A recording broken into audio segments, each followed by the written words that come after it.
Assalamualaikum warahmatullahi wabarakatuh. Selalu saja kita memuji Tuhan kita Allah, Zat yang paling pantas untuk dipuji, dicintai, ditunduki dan ditakuti. Satu-satunya zat yang telah menciptakan, mengurus, mengawasi semua yang di langit, semua yang di bumi dan semua yang di kedalaman lautan. Ilmunya meliputi segala sesuatunya, tidak beranak dan tidak diperanakkan dan tidak ada sekutu bagian dalam setiap kegiatannya. Dia telah menggantungkan segala kebutuhan kita dengan kalimat sederhana dan penuh dengan berkah. Alhamdulillah. Maka sangat wajar di setiap awal aktivitas ataupun selesai dari aktivitas kita, kita selalu mengucapkan kalimat ini. Selanjutnya kita panjatkan salam hormat kita penuh dengan cinta, rindu, penghormatan kepada manusia terbaik yang telah dipilih oleh Sang Pencipta Allah menutup risalah kenabian dan kerasulan. Manusia yang telah disempurnakan jalur nasabnya, ilmunya, fisiknya, sukses dalam kehidupan dunianya dan juga di akhiratnya. Demikianlah orang-orang yang mengikutinya pasti juga akan mendapatkan kesuksesan. Makanya Allah sebagai pencipta telah memerintahkan setiap manusia tidak terkecuali untuk menjadikannya sebagai suri tauladan, terutama bagi orang-orang yang sudah beriman. Dan Sang Pencipta Allah bersama malaikatnya mengucapkan salam hormat secara langsung juga kepada manusia terbaik ini. Dan siapapun yang mengucapkan salam hormat kepadanya akan dibalas oleh Allah secara spontan 10 kali salam secara langsung dari Allah. Maka sangat wajar kalau kita selalu mengucapkan salawat dan taslim kepada Nabi besar Muhammad sallallahu alaihi wasallam. Melanjutkan bahasan sirah kita, semoga Allah berkahi. Setelah panjang lebar kita jelaskan tentang perang Hamrat Asad yang terjadi setelah perang Uhud dan juga pelajaran-pelajaran yang kita ambil dari perang Uhud yang sangat luar biasa. Berikut juga kaidah-kaidah syar'i yang bisa diambil dari kejadian Uhud dan Hamrat Asad. Kita akan masuk sekarang ke pembahasan tentang penyerangan beberapa suku Arab yang ada di sekitar Madinah ke kota Madinah. Maksudnya ingin menyerang. Dan ini semua adalah rentetan permasalahan yang terjadi di Uhud, di pertengahan peperangan. Di awal peperangan muslimin memenangkan peperangan, di tengah-tengah mereka dikalahkan, lalu kemudian mereka menang lagi di Hamrat Asad. Hanya saja Hamrat Asad, peperangan ini banyak juga di antara suku-suku Arab yang tidak sampai kepadanya berita itu. Jadi sebagian kecil, dan Quraisy berusaha menyebarkan berita kalau mereka yang menang. Dan memang banyak suku-suku Arab terpengaruh dengan pendapat Quraisy, ya, bahwasanya memang mereka yang menang. Padahal sebenarnya sudah kita jelaskan di Hamrat Asad, Quraisy tidak berani untuk datang menemui muslimin, dan muslimin sempat tinggal selama 3 hari di sana. Simpang siur, ada yang tangkap, ada juga yang tidak. Dan cerita teman-teman sekalian, ternyata ada beberapa suku-suku Arab yang berpikir untuk menyerang Madinah. Dikarenakan mereka mengetahui Uhud itu tempat lokasi di mana muslimin kalah adalah di depan pintu gerbang Madinah. Artinya di depan pintu gerbang Madinah saja muslimin kalah, ya, berarti sudah sangat lemah, apalagi kalau mereka perang keluar dari kota Madinah. Maka perang yang terjadi Hamrat Asad dan Uhud itu terjadi, Uhud tentunya di bulan Syawal, tanggal 15 Syawal tahun 3 Hijriah, dan Hamrat Asad tanggal 16 Syawal. Nabi SAW pada saat itu menetap di Madinah. Setelah Hamrat Asad tidak keluar sama sekali bentuk pasukan atau menyerang. Beliau tinggal kurang lebih dari bulan Syawal, Dzulqa'dah, Dzulhijjah, 3 bulan sampai bulan Muharram di tahun 4 Hijriah. Tidak ada peperangan. Nabi SAW fokus menyampaikan wahyu kepada para sahabat dari hukum-hukum syar'i yang turun pada saat itu. Sampai akhirnya baginda Nabi SAW mendengarkan, teman-teman sekalian, ada beberapa suku-suku Arab yang tamak untuk menyerang Madinah. Dan suku yang paling pertama ingin menyerang Madinah namanya suku As'ad bin Khuzaimah. Dan saya sudah bilang tadi bahasan kita di pagi hari, bagaimana orang-orang Arab itu kalau ada di antara mereka yang memiliki kelebihan fisik, ya, harta, keturunan, maka bisa ternisbatkan nama suku kepadanya. Maka ini nama orang As'ad bin Khuzaimah, tapi karena dia orang yang kaya raya, punya keturunan banyak segala macam, akhirnya terbentuklah nama suku darinya. Kemudian berkembanglah juga kepada anak cucunya yang terus, ya, menjadi jumlah yang banyak, maka terbentuklah suku yang besar. Suku ini, teman-teman sekalian, dipimpin oleh seseorang yang bernama Tulaihah. Tulaihah dan adiknya, Tulaihah si kakak, adiknya namanya Salamah. Dua-duanya anaknya Khuwailid. Tulaihah ini perlu kita tahu juga, nanti dia akan mengaku sebagai seorang nabi. Salah satu yang mengaku nabi di Jazirah nanti, nabi palsu tentunya, Tulaihah ini. Hanya saja dari 3 orang yang mengaku nabi, Tulaihah bin Khuwailid, ini nantinya taubat dia. Masuk Islam dan dia taubat. Bahkan dia termasuk salah satu dari pasukan Umar bin Khattab yang menuju ke Qadisiyah, memerangi Persia bersama Sa'ad bin Abi Waqqas radhiyallahu anhu. Kemudian ada Aswadul Unsi nanti terbunuh, dan juga ada Musailamah al-Kadzdzab juga terbunuh setelah mereka mengaku sebagai nabi palsu. Saudara seiman, berita akan menyerangnya Tulaihah ke Madinah ini didengar oleh baginda Nabi SAW, dan beliau akhirnya mengirim mata-mata ke sana. Dengan segera Nabi SAW menyiapkan pasukan yang kita sudah sebutkan dan sering kita sebutkan dengan istilah Sariyah. Masih ingat ya? Sariyah adalah jumlah 3 orang sampai 100 maksimal, namanya Sariyah. Kalau lebih dari 100 maka dikatakan Jaish, pasukan dalam bahasa Arab. Tapi kalau di bawah dari 100 namanya Sariyah. Nabi SAW menyiapkan Sariyah yang dipimpin oleh Abu Salamah. Riwayat lain mengatakan Abu Talha. Ada 2 riwayatnya. Dengan kekuatan kurang lebih antara 100 orang, ada riwayat yang mengatakan 150 orang, ada pasukan tambahan. Mereka menyerang ke suku As'ad sebelum mereka atau suku As'ad menyerang Madinah. Dan ternyata dalam kondisi mereka tidak sadar suku As'ad ini akan diserang. Mereka lalai dan setelah sholat subuh berhasil diserang oleh Abu Talha dan berhasil mengalahkan suku As'ad. Yang akhirnya membatalkan niat mereka untuk mendatangi Madinah. Dan tentu Abu Talha, yang lebih tepatnya karena ada 2 riwayat, ada Abu Salamah, tapi kita ambilnya riwayat yang paling kuat Abu Talha radhiyallahu anhu yang sempat terluka parah di perang Uhud. Itu diutus oleh Nabi SAW jadi pimpinan sini, dan dia pada saat pulang dari menyerang suku As'ad ini dia pun mati terbunuh syahid dan lukanya di medan perang. Dan juga ulama mengeluarkan sebuah hukum, siapapun yang telah ikut berperang kemudian terluka di medan perang lalu dia pulang ke kampungnya atau ke kotanya dan dia mati kena luka, itu terhitung syahid. Walaupun dia tidak mati di kancah peperangan, karena lukanya menyebabkan dia mati. Yang luka itu didapatkan di kancah peperangan. Yang kedua suku Hudzail. Kalau masih ingat tadi ada seseorang yang diutus oleh Quraisy untuk menakut-nakuti muslimin, ya, itu dari suku Hudzail. Setelah perang Uhud, tepatnya bulan Muharram, juga masih di bulan Muharram, setelah selesai suku Asad tadi bin Khuzaimah dikalahkan, datanglah kepada Nabi SAW 2 suku Arab, namanya suku Adal dan Qara. Suku Adal dan Qara. Suku ini tidak terlalu dikenal karena suku yang cukup jauh dari di ujung Jazirah Arab, dekatnya di wilayah Najd, wilayah dekat negeri Syam. Mereka sempat datang kemudian meminta kepada Nabi SAW. Mereka pura-pura masuk Islam. Mereka datang, mereka syahadat di Madinah, berapa puluh orang gitu ya, tidak disebutkan jumlahnya, tapi ada di sejarah mengatakan antara 40 sampai 50 orang.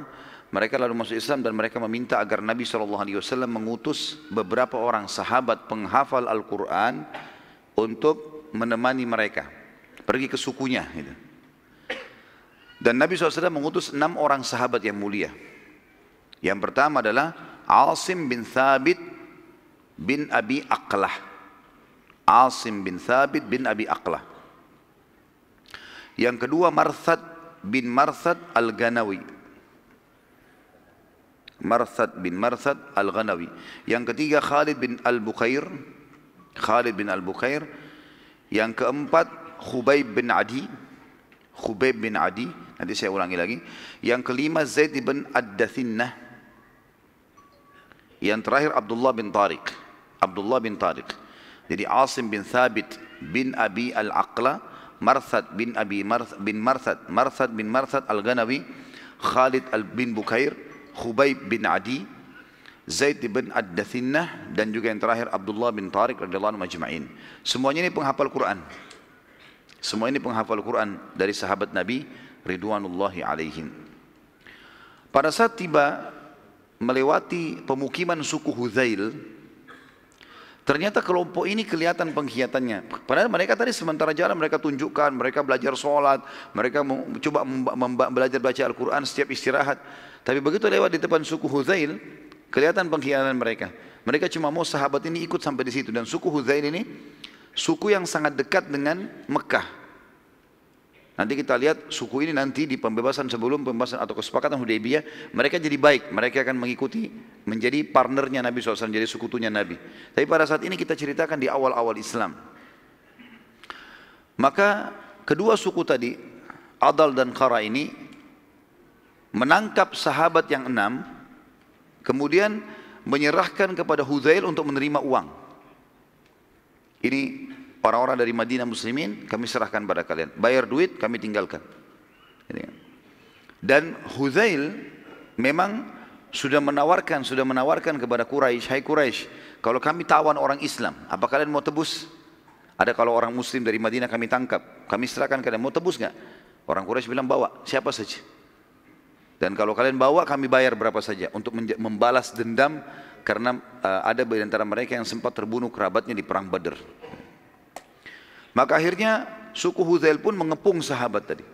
Waktu mereka pas diserahkan, tentu 6 orang ini tidak sempat diikat segala macam, tapi tiba-tiba saja suku Hudzail disuruh kepung, ambil deh, tangkap aja. Dari 6 orang sahabat ini teman-teman sekalian, ada 3 orang yang menolak untuk menyerahkan diri. Itu adalah Asim, yang tadi yang pertama kita sebutkan, Marthad, dan Khalid bin Al-Bukair. 3 sahabat ini menolak untuk menyerahkan diri, dan ketiganya berkata, demi Allah kami tidak akan membuat perjanjian dan kesepakatan dengan kaum musyrikin. Enggak ada akad di sini. Karena kan mereka bilang, orang-orang Hudzail mengatakan, sudahlah, kami tidak mau membunuh kalian, enggak usah melawan, serahkan diri, kami hanya serahkan kalian kepada Quraisy, kami mau duit, mau harta. Ternyata 3 orang ini nolak, enggak mau. Akhirnya mereka menghembuskan pedang dan mereka berperang. Sampai akhirnya ketiganya mati syahid. Ketiganya sahabat ini radhiyallahu anhu mati syahid. Maka tersisa 3 orang yang lain, yang 3 orang ini menyerahkan diri. Zaid ibn Dathinnah dari Khubayb ibn Adi dan juga Abdullah bin Tariq. 3 orang ini menyerahkan diri. Ditawanlah. Hudzail membayar kepada 2 suku tadi, Adi dan Qara ini. Kemudian Hudzail membawa ketiga orang ini, maksudnya membawa ke Mekah untuk diserahkan. Pada saat tiba di lokasi namanya lintasan Zahran, artinya sebuah padang pasir sering dilintasi oleh para kafilah-kafilah, Abdullah bin Tariq radhiyallahu anhu sempat melepaskan tali ikatan dan akhirnya dia melawan sendiri. Dia melawan sendiri sampai akhirnya berhasil berhasil melawan tapi terbunuh syahid juga. Jadi sekarang tinggal 2 sahabat. Tinggal Zaid ibn Dathinnah dan juga Khubayb bin Adi. Kedua sahabat ini dijual ke Mekah. Khubayb bin Adi radhiyallahu anhu dibeli oleh Hujair. Yang membeli dia Hujair ibn Ahab atau bin Ihab At-Tamimi. Siapa Hujair ini teman-teman sekalian yang membeli Khubayb? Hujair adalah saudaranya Al-Harith bin Amir bin Naufal. Al-Harith bin Amir bin Naufal, ya, jadi Khubayb bin Adi dijual ke seseorang bernama Hujair bin Ihab At-Tamimi. Hujair bin Ihab ini sengaja membeli, ya, Khubayb karena dia adalah saudaranya Al-Harith. Namanya saudaranya Hujair yang membeli si Khubayb ini adalah Al-Harith bin Amir bin Naufal. Ini adalah orang yang dibunuh oleh Khubayb di Uhud. Jadi ternyata Khubayb bin Adi radhiyallahu anhu sahabat Nabi ini sempat membunuh seseorang di Uhud namanya Al-Harith bin Amir bin Nufail. Ini adalah saudaranya Hujair. Makanya Hujair sengaja membeli Khubayb untuk dia bunuh, balas dendam. Kemudian Zaid bin Dathinnah dibeli oleh Safwan bin Umayyah bin Khalaf. Safwan bin Umayyah bin Khalaf. Kalau antum masih ingat di perang Badar, Umayyah bin Khalaf termasuk yang terbunuh bersama Abu Jahal. Ya. Dan anaknya Umayyah bin Khalaf namanya Safwan menjadi pengganti ayahnya jadi kepala suku di Mekah. Dia bilang, dia iklankan siapa saja yang menyerahkan kepada saya Muslim, siapa saja Muslim, maka saya akan bayar berapa saja dan saya akan bunuh sebagai ganti karena ayahnya terbunuh di perang Badr. Kedua sahabat ini akhirnya dibunuh dan keduanya mati syahid.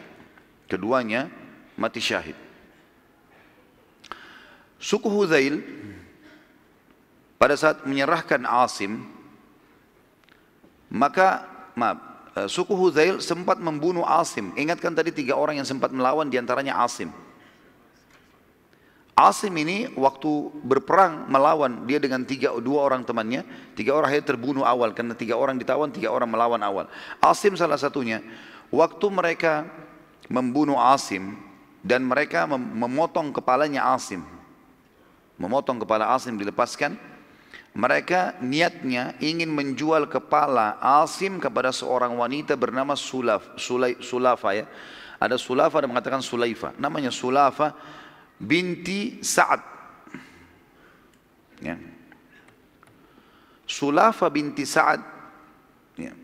Ini sempat hadir di Uhud, dan dia sempat menyaksikan 6 orang saudaranya yang memegang bendera sempat dibunuh oleh Hamzah, Ali, dan juga Asim.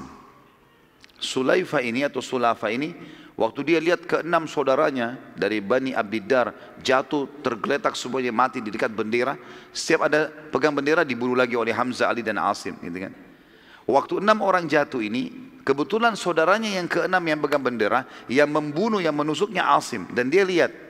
Maka Sulafa mengeluarkan instruksi di pasukan Quraisy waktu itu di perang Uhud, siapapun yang mendatangkan kepada saya batok kepalanya Asim, maka saya akan isi batok kepalanya dengan emas untuk saya bayar. Jadi batok kepalanya nanti kalau saya dapatkan, saya akan bersihkan, dikeluarkan semua isi otaknya, saya akan isi dengan emas, sebesar itu saya akan kasih ke orang yang memberikan batok kepalanya. Oleh karena itu suku Hudzail tamak pada saat itu. Mereka pada saat membunuh Asim, mereka membawa kepalanya dengan niat mau dijual kepada Sulafa tadi, binti Sa'ad bin Syahid ya, yang hadir di Uhud pada saat itu. Namun terjadi keajaiban yang luar biasa pada saat itu. Di antara yang disebutkan dalam riwayat adalah pada saat mereka memotong kepala Asim, kepalanya sempat dipenuhi dengan lebah. Entah lebah dari mana datang, dari padang pasir, penuh semua mukanya dan kepalanya penuh lebah. Dan setiap kali ada suku Hudzail yang coba menyentuh, maka diserang oleh lebah tersebut. Dan di depan mata mereka, lebah-lebah ini rame-rame ya, menjepit kepala Asim, kemudian dibawa terbang oleh lebah gitu. Sampai akhirnya kepala Asim tidak ditemukan sama sekali, dan dibawa oleh lebah entah kemana dengan hikmah Allah subhanahu wa ta'ala. Dan pada saat terdengar berita tersebut oleh kaum muslimin, maka Umar bin Khattab mengatakan, saya pernah mendengarkan Asim telah bersumpah atas nama Allah dan memohon agar jasadnya tidak disentuh sama sekali oleh orang-orang musyrik. Maka pada saat mereka memotong pun kepalanya, sempat jasadnya entah di mana, mereka hanya menemukan kepalanya, dan kepalanya pun dibawa oleh lebah, yang akhirnya mereka tidak bisa menemukan sama sekali jasad sahabat yang mulia ini. Tentu kita melihat ini teman-teman sekalian, sampai di sini yang dinukil oleh para ahli sejarah, dan belum disebutkan apakah baginda Nabi SAW membalas atau tidak. Yang jelas kejadian ini terjadi. Yang saya tahu nanti suku Hudzail ya, meminta maaf, dan kemudian suku Hudzail akhirnya menjadi sekutu Nabi di kesepakatan Hudaybiyah. Yang ketiga, suku Sulaim, suku Ril, Zikwan, dan Usayyah. Ada 4 suku Arab, suku Sulaim, suku Ri'il ya. Ri'il ini salah satu suku Arab juga ya. Suku Sulaim, suku Ri'il, Zikwan, dan Usayyah. Ini 4 suku, Sulaim, Ri'il, Zikwan, dan Usayyah. Datang seseorang di Madinah, teman-teman sekalian, yang bernama Amir bin Malik. Amir bin Malik ini, tentu tadi itu nama-nama suku, judulnya ya. Tapi kita masuk sekarang histori kisahnya. Ada seseorang datang ke Madinah bernama Amir bin Malik bin Ja'far. Amir bin Malik bin Ja'far ini pimpinan suku Amir bin Sa'sa', salah satu suku Arab. Ia menemui Nabi SAW. Si Amir ini bin Malik bin Ja'far menemui Nabi SAW. Lalu Nabi memberikan hadiah sebagai tanda persahabatan. Masih kafir. Lalu kata Nabi SAW, saya enggak terima hadiah dari orang kafir. Saya enggak terima hadiah dari orang kafir. Tentu di sini Nabi SAW menerima hadiah umumnya walaupun dari orang kafir. Tapi khusus pada masa itu karena perang lagi genting-gentingnya, kemudian telah terjadi kasus tadi, Sampai berita ke Nabi SAW tentang 6 orang sahabatnya dikhianati, maka beliau pun hati-hati. Beliau mengatakan, saya tidak terima hadiah dari orang kafir. Kecuali kalau kau masuk Islam. Kalau kau masuk Islam tidak ada masalah, kau Muslim. Maka kata si Amir, saya enggak mau masuk Islam. Saya tidak akan masuk Islam, tetapi kalau anda mau, saya akan coba ya menyebarkan agama anda yang di suku saya. Tapi dengan syarat, harus ada sahabat anda yang berangkat. Harus ada orang yang berangkat. Nabi SAW masih trauma dengan 6 orang yang dibunuh tadi. Sampai berita ke Nabi SAW. Juga ada riwayat tadi saya lupa sampaikan teman-teman, Asim, pada saat jasadnya dicari, maka bumi yang ada jasadnya terbuka dan menanamkan, memasukkan jasadnya. Sementara kepalanya dibawa oleh lebah. Tadi yang lupa saya sampaikan. Maka kata Nabi SAW, apa jaminanmu? Sekarang, apa jaminan kau bisa selamatkan? Ada sahabat saya dikhianati. Kata dia, saya menjaminnya. Saya kepala suku, saya yang jamin. Maka kata Nabi SAW, baiklah. Kalau kau menjamin, selesai. Artinya kalau ada pengkhianatan, perang nih. Maka Nabi SAW pun mengutus 70 orang sahabat pilihan waktu itu. Dari tadi cuma 6, sekarang 70 orang. Supaya ada kekuatan gitu. Di antara 70 orang ini ada beberapa orang sahabat yang terkenal dengan keimanannya, dengan ilmunya, ulamanya sahabat. Di antaranya Al-Harith bin Shimmah. Al-Harith bin Shimmah salah satu ulama sahabat masyhur dengan ilmunya. Ini salah satunya, ada mungkin 6-7 orang ini di antaranya sahabat semua mulia tentu, tapi ini 7 orang, 6 orang ini orang-orang yang sangat tinggi ilmunya. Hafal 30 juz dan ini 70 orang memang penghafal Quran semuanya. Yang kedua, Haram bin Milhan. Haram bin Milhan. Jadi Al-Harith bin Shimmah, Haram bin Milhan, kemudian Urwa bin Asma As-Silmi. Al-Harith bin Shimmah, Haram bin Milhan, Urwa bin Asma As-Silmi. Kemudian yang keempat, Nafi' bin Badil. Nafi' bin Badil. Saya ulangi, kalau ada yang mau catat teman-teman sekalian, saya ulangi insyaAllah. Tapi niatnya dicatat bukan karena mau dapat buku ya. Dari sekarang sepakat dulu. Al-Harith bin Shimmah yang pertama, kemudian Haram bin Milhan, kemudian Urwa bin Asma As-Silmi, Urwa bin Asma As-Silmi, kemudian Nafi' bin Badil bin Waraqah. Nafi' bin Badil bin Waraqah dan juga Amir bin Fuhairah. Ini kurang lebih di antara 70 ada 4 atau 5-6 orang ini ya. Al-Harith bin Shimmah, Haram bin Milhan, Urwa bin Asma As-Silmi, Nafi' bin Badil bin Waraqah dan Amir bin Fuhairah. Pada saat mereka tiba di pemukiman suku Sulaim, ternyata terjadi lagi pengkhianatan. Si Amir tadi bin Malik, kepala suku Sa'sa', kepala suku Amir bin Sa'sa', berkhianat. Dia mengajak 4 suku yang merupakan suku Tudiyah, yaitu tadi yang kita sudah sebutkan di awal judul kita, suku Sulaim, suku Ri'il, suku Zikwan dan suku Usayyah, untuk membunuh para sahabat. Dan mereka melakukan. Sampai akhirnya ke 70 sahabat berusaha melawan dan terbunuh 69. Mati syahid semuanya. Dan yang lolos cuma 1 orang. Yang lolos adalah Amir bin Umayyah Ad-Damiri. Amir bin Umayyah Ad-Damiri. Dan ini mereka terbunuh di sebuah lokasi namanya Bi'ir Ma'unah. Bi'ir Ma'unah, sumur Ma'unah. Nanti akan kita jelaskan ada penyerangan Nabi SAW ke lokasi ini. Bagaimana mereka dihukum oleh Nabi SAW karena membunuh 69 sahabatnya. Jadi nama lokasinya Bi'ir Ma'una dan yang tersisa adalah Amir bin Umayyah Ad-Damiri. Dalam perjalanan menuju ke Madinah, Amir sempat menemukan 2 orang dari asal suku sang pengkhianat, Amir bin Malik bin Ja'far As-Sa'sa' tadi. Yang sempat memberikan jaminan Nabi kan, namanya Amir bin Malik kan. Saya jamin, tidak ada masalah. Saya kepala suku. Ternyata Amir, kepala suku tadi yang mengkhianat itu, sahabat juga yang sempat lolos namanya Amir.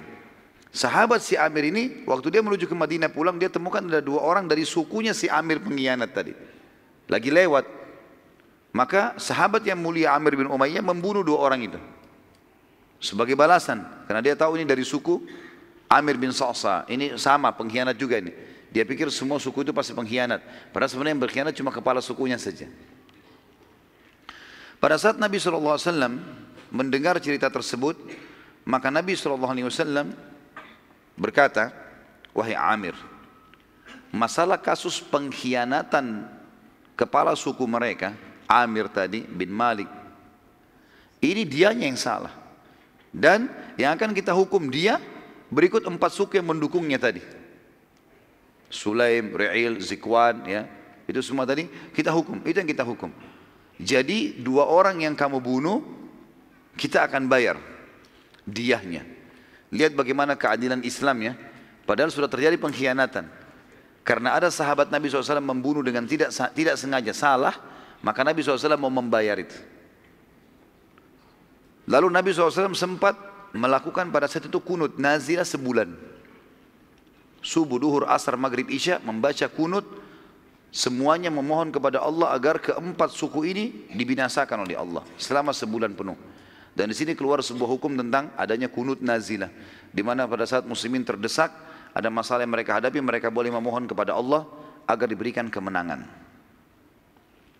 Dan pada saat itu Allah Subhanahu wa taala mengabulkan doa Nabi SAW sehingga keempat suku itu terkutuk dan mereka akhirnya banyak yang binasa dan ditimpa banyak penyakit.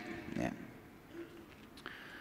Tersisa sekarang teman-teman sekalian, pada saat Nabi SAW mau membayar dia 2 orang dari suku Amir yang dibunuh oleh Amir tadi sahabat ini,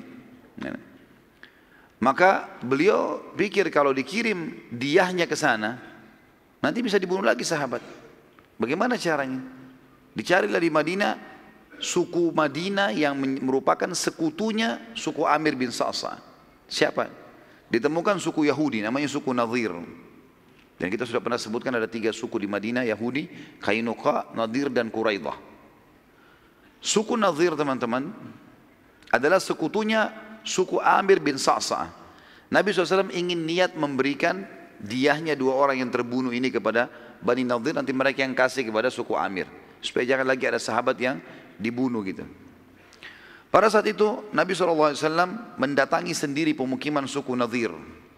Mendatangi sendiri pemukiman suku Nadir dan menyampaikan hajatnya. Kalau kami telah terjadi begini dan begitu dan kami akan menitipkan diyahnya, tolong selesaikan. Ternyata suku Nadir pada saat itu mengatakan baiklah, kami akan terima, gitu kan. Kami akan terima. Tapi kamu tunggu sebentar hai Muhammad. Waktu itu Nabi SAW lagi kebetulan di jalan pemukiman mereka, karena zaman dulu setiap suku punya benteng sendiri. Saya pernah jelaskan tentang keadaan 3 suku Yahudi, Nadir, Qainuqa dan Quraidah ini. Semuanya punya benteng, di dalam benteng ada pemukiman mereka, ada pasar, ada sumur, ada peternakan. Seperti satu kota sendiri, jadi kota di dalam kota gitu.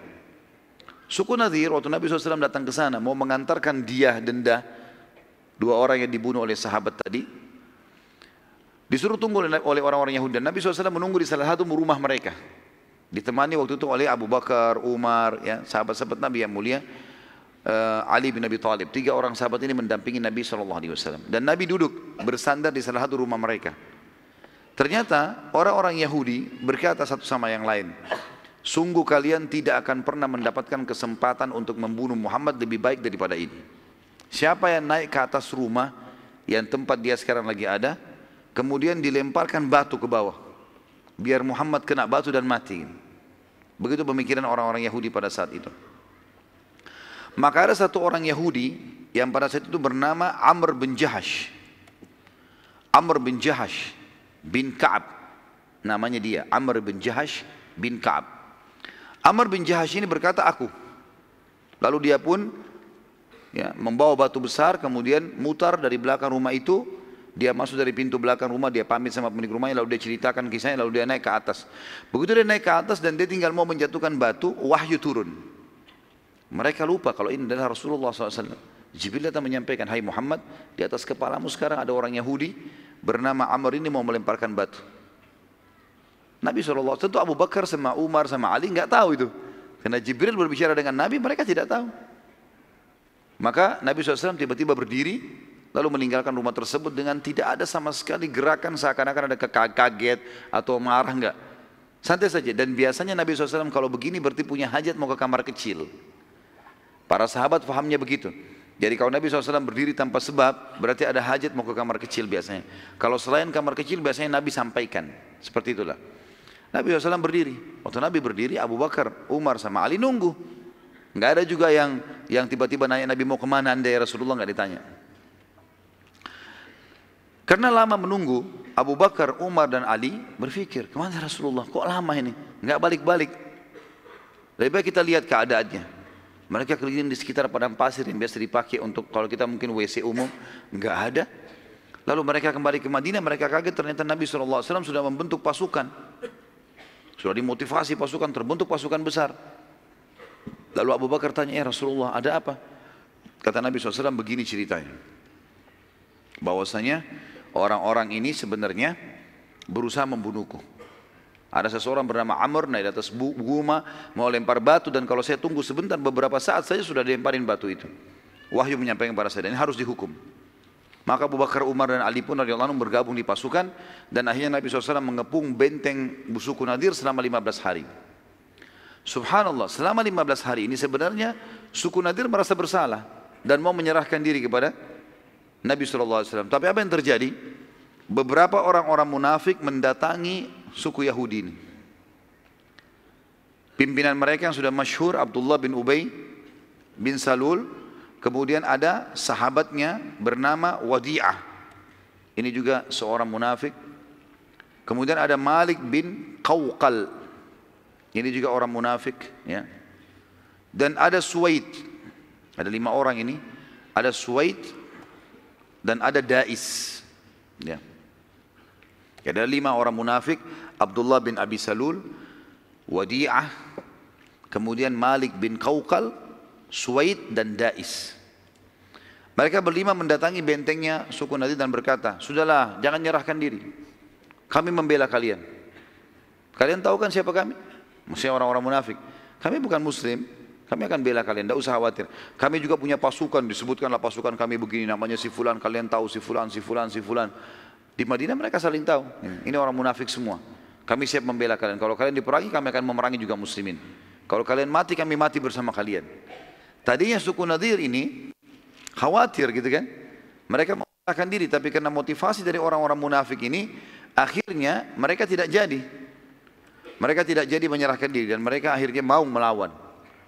Sampai akhirnya ya, mereka dikepung 15 hari dan ternyata dalam 15 hari itu pun setelah orang-orang yang munafik ini keluar sama sekali mereka tidak mengirim bantuan, tidak ada beritanya gitu kan. Akhirnya mereka menyerahkan diri dan ini sifatnya orang munafik. Orang munafik subhanallah biasa gitu. Sama kaum muslimin benci, sama orang kafir penjilat. Ya, dan dusta semua hidupnya. Dan kita tahu surah An-Nisa menjelaskan masalah itu. Surah An-Nisa, surah nomor 4 ayat 138. Dimulai dari 138. Pernah saya bacakan ayat ini tapi saya bacakan lagi. A'udzubillahi minasyaitonirrajim. Basyiril munafiqina bi anna lahum adzaban alima. Sampaikanlah berita ya bahwasanya orang-orang munafik itu akan mendapatkan siksa yang pedih. Alladzina yattakhiduna al-kafirina awliya min dunil mu'minin. Mereka adalah orang-orang yang menjadikan orang kafir sebagai tempat-tempat mereka bersandar. Ayabtaguna indahumul izzata fa innal izzata lillahi jami'a. Mereka mengira bahwasanya orang-orang kafir itu punya kemuliaan sehingga mereka berusaha menjilat di situ, mau mendekat, padahal semuanya kemuliaan di sisi Allah. وَقَدْ نَزَّلَ عَلَيْكُمْ فِي الْكِتَابِ أَنْ إِذَا سَمِعْتُمْ آيَاتِ اللَّهِ يُكْفَرُ بِهَا وَيُسْتَهْزَأُ بِهَا. Dan telah diturunkan dalam Al-Quran dengan sangat tegas. Kalau kalian dengarkan ayat-ayat Allah diolok-olok, ya, maka jangan kalian duduk. فَلَا تَقُعُدُوا مَعَهُمْ. Jangan kalian duduk bersama mereka. حَتَّى يَخُوضُوا فِي حَدِيثٍ غَيْرِ. Sampai mereka mengalihkan pembicaraan ke yang lain. Innakum idza mithluhum. Kalau kalian ikut-ikutan sama orang-orang munafik itu, orang-orang kafir itu, maka kalian sama saja dengan mereka. Innallaha jami'ul munafiqina wal kafirina fi jahannam jami'a.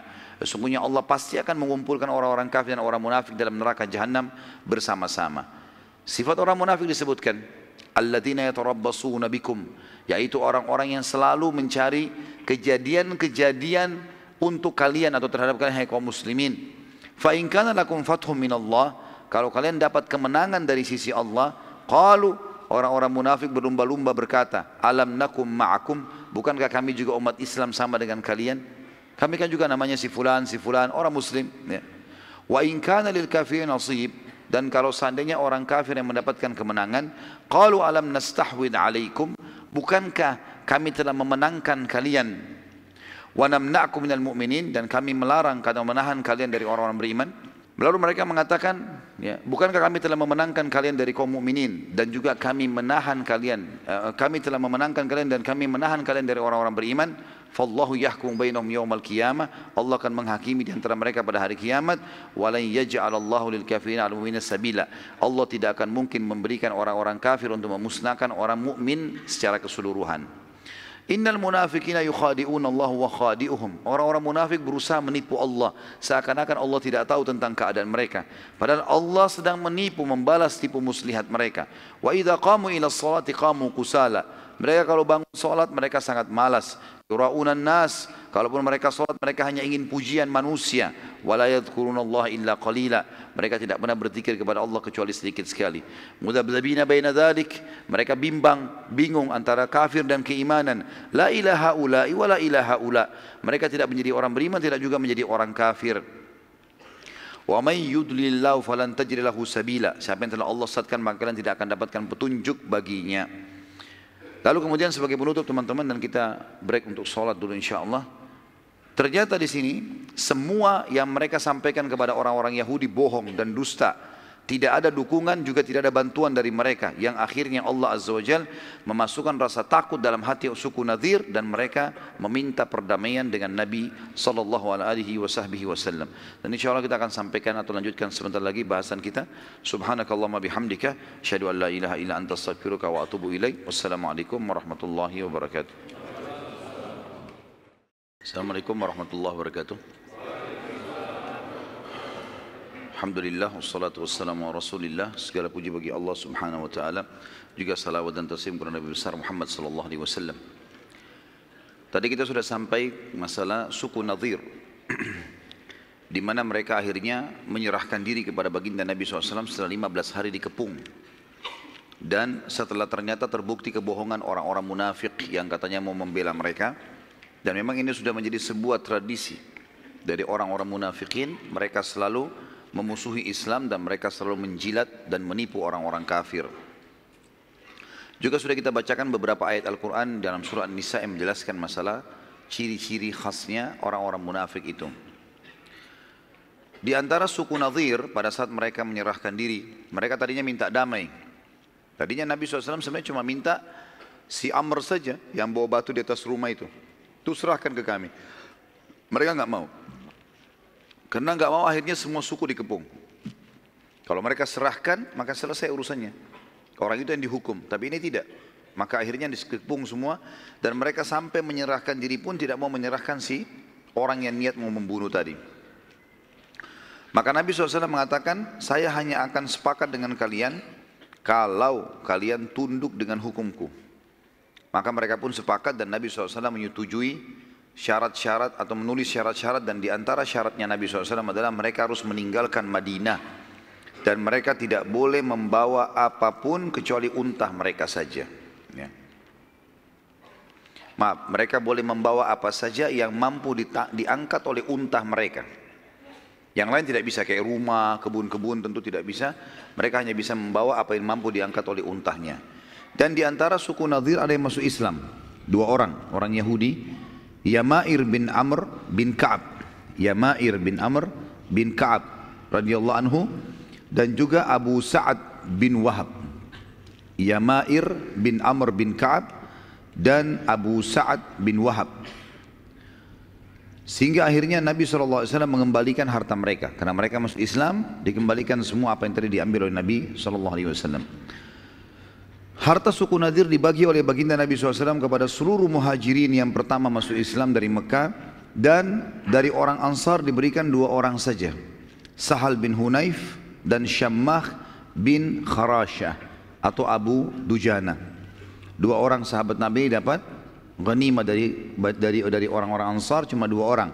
Sahal bin Hunayf dan Syammah bin Kharasha atau Abu Dujana. Kejadian ini terjadi teman-teman sekalian di bulan Rabiul Awal tahun 4 Hijriah. Karena tadi kan Nabi SAW istirahat tidak perang setelah kejadian Hamrat Asad sampai bulan Muharram di tahun 4 Hijriah. Lalu terjadilah beberapa suku-suku Arab sampai akhirnya suku Nadir ini yang dikeluarkan dari kota Madinah. Dan Allah Subhanahu wa taala mengekalkan dalam Al-Qur'an cerita tentang pengusiran suku Nadir dari Madinah dan pengkhianatan mereka ini. Dalam surah Al-Hasyr, lengkap satu surah itu turun untuk mereka. 24 ayat. Dan bagi teman-teman yang mau menghafal surah-surah ya, untuk menambah hafalan surah, termasuk surah ini mulia ini. Karena surah ini tidak panjang ya, 24 ayat dan menceritakan tentang kejadian mereka.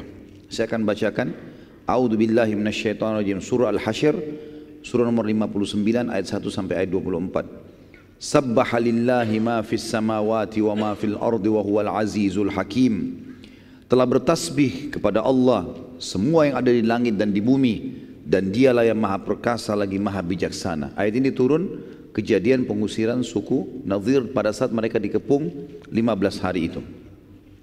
Lalu Allah mengatakan huwallazi akhrajal ladzina kafaru min ahlil kitab min diyarihim li awwalil hasyr ma dhanantum an yakhruju wa dhannu annahum mani'atuhum husunuhum min Allahi fa'atahumullahu min haitsu lam yahtasibu wa kadzaba fi qulubihim ar-ru'b yukhribuna buyutahum bi aydihim wa aydil mu'minina fa'tabiru ya ulil absar.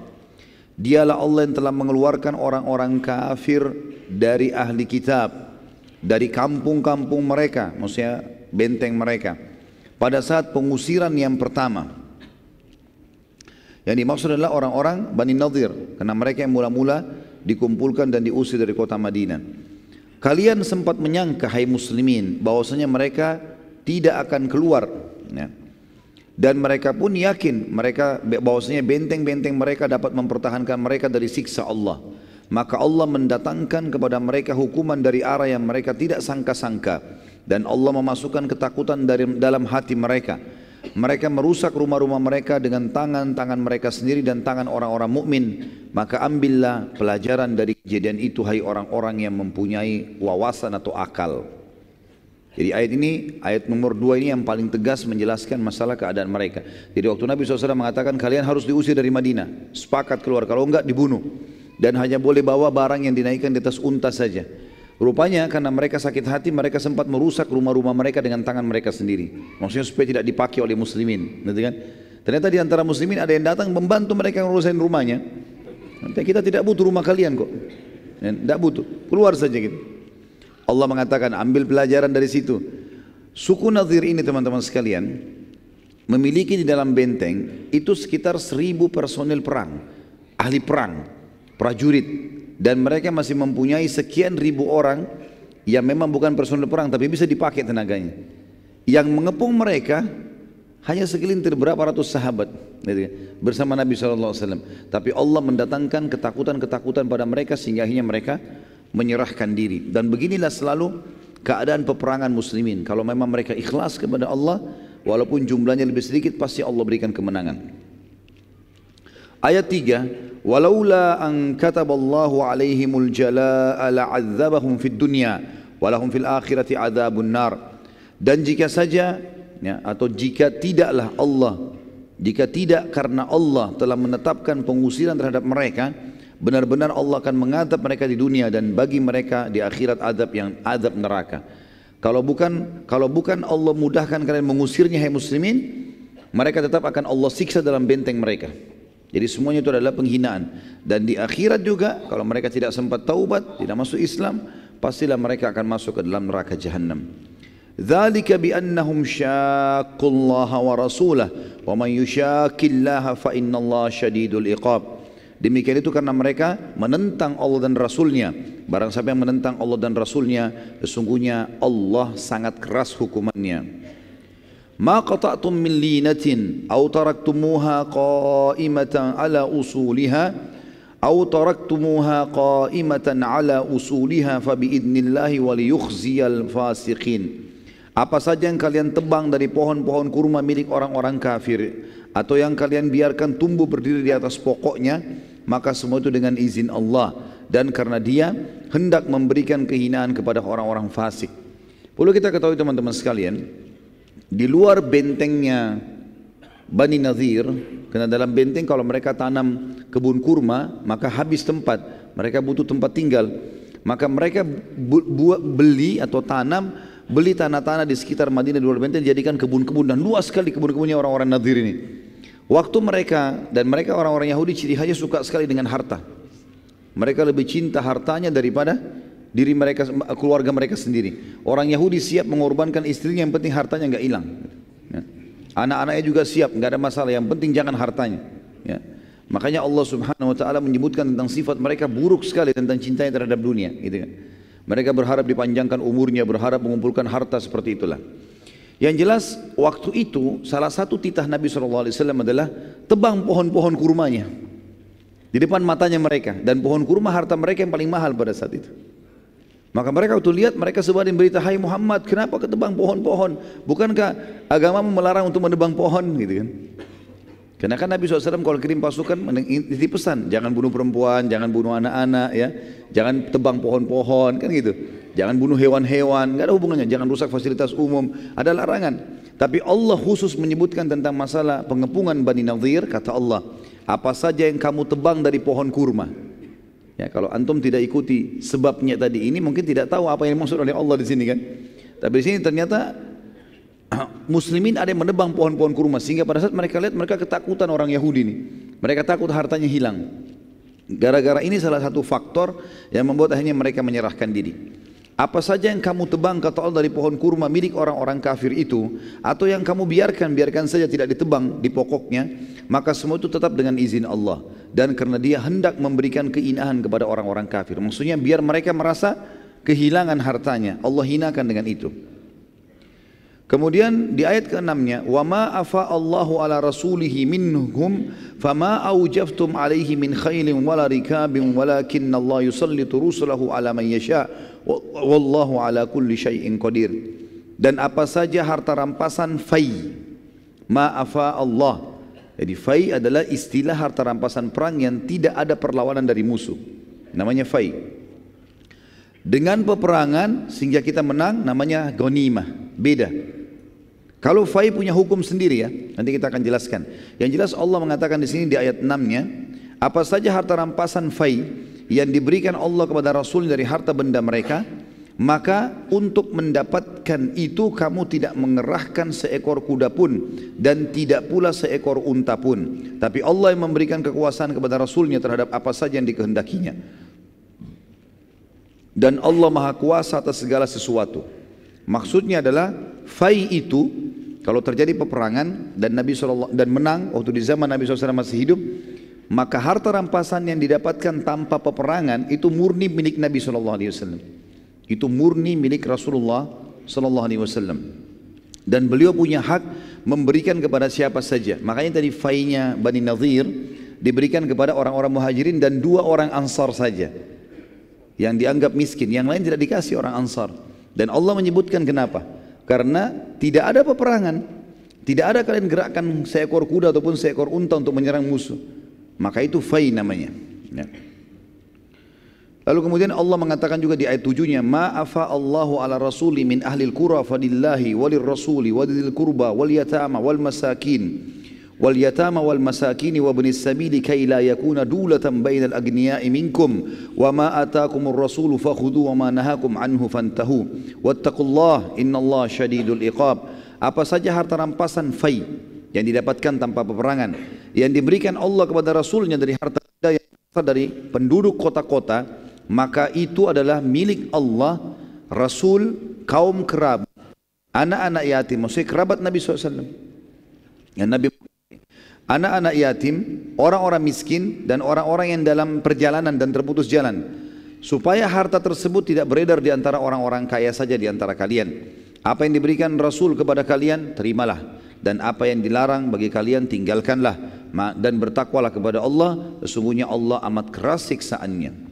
Ayat 8, للفقراء المهاجرين الذين أخرجوا من ديارهم وأموالهم يبتغون فضلا من الله ورضوانا وينصرون الله ورسوله أولئك هم الصادقون. Juga harta tersebut fai diberikan kepada orang-orang fakir yang hijrah dari Mekah, yang diusir dari kampung halaman mereka dan dari harta benda mereka karena mencari karunia dari Allah dan keridhaannya, dan mereka menolong Allah dan Rasulnya. Mereka itu adalah orang-orang yang jujur. Ayat 9. Walladzina tabawwa'ud dara wal imana min qablihim yuhibbuna man hajara ilaihim wa la yajiduna fi sudurihim hajatan mimma utu ولا يجدون في صدورهم حاجة مما أوتوا ويؤثرون على أنفسهم ولو كان بهم خصاصة ومن يوق شح نفسه فأولئك هم المفلحون. Dan Allah memuji orang-orang Ansar, orang-orang yang telah menempati kota Madinah dan telah beriman, maksudnya orang Ansar. Sebelum kedatangan para muhajirin, mereka orang Ansar mencintai orang-orang yang berhijrah kepada mereka. Dan mereka orang-orang Ansar tidak menaruh keinginan dalam hati mereka terhadap apa-apa yang diberikan kepada muhajirin. Artinya Allah pastikan, fai ini pun hai Muhammad kalau kau berikan kepada muhajirin, tidak diberikan kepada Ansar, enggak usah khawatir. Orang Ansar tidak akan pernah ada masalah dengan hati mereka. Karena mereka suka dan cinta dengan saudara yang hijrah. Dan ini pujian Allah untuk penduduk Madinah secara khusus. Dan mereka mengutamakan orang-orang muhajirin atas diri mereka sendiri sekalipun mereka dalam keadaan kesusahan. Dan siapa yang dipelihara dari kekiran dirinya, maka mereka itu adalah orang-orang yang beruntung. Jadi ada alasan kenapa Allah subhanahu wa ta'ala menyuruh Nabi Muhammad SAW membagikan fai kepada muhajirin dan cuma 2 orang dari Ansar. Karena itu haknya Allah dan Rasulnya secara mutlak, dan memang orang-orang muhajirin layak dibantu, terutama orang-orang miskin di antara mereka. Ya. Sebagian ahli sejarah mengatakan orang-orang kaya muhajirin tidak dapatkan, seperti Abu Bakar, ya, Uthman bin Affan, yang kaya-kaya tidak mendapatkan fai dari sini, tapi orang-orang miskin di antara mereka sebagaimana Allah sudah sebutkan. Kemudian dikatakan selanjutnya, walladzina ja'u min ba'dihim yaquluna rabbana ighfir lana wa li ikhwanina alladhina sabaquna bil imani wa la taj'al fi qulubina ghillan lil ladzina amanu rabbana innaka ra'ufur rahim. Dan orang-orang yang datang sesudah mereka para muhajirin dan Ansar, setelah dengar kisah ini, kita sekarang termasuk kena ayat ini. Mendengarkan kisah ini, tidak akan pernah lagi ada fikiran kita sebagaimana orang-orang Ansar tidak pernah berfikir. Jangan ada di antara kita terfikir, teman-teman sekalian, loh kenapa Rasulullah cuma kasih orang muhajirin ya? Kenapa orang Ansar nggak dikasih? Sudah dijawab di sini. Jangan lagi kalian balas, jangan lagi bimbang dengan itu, tapi katakanlah.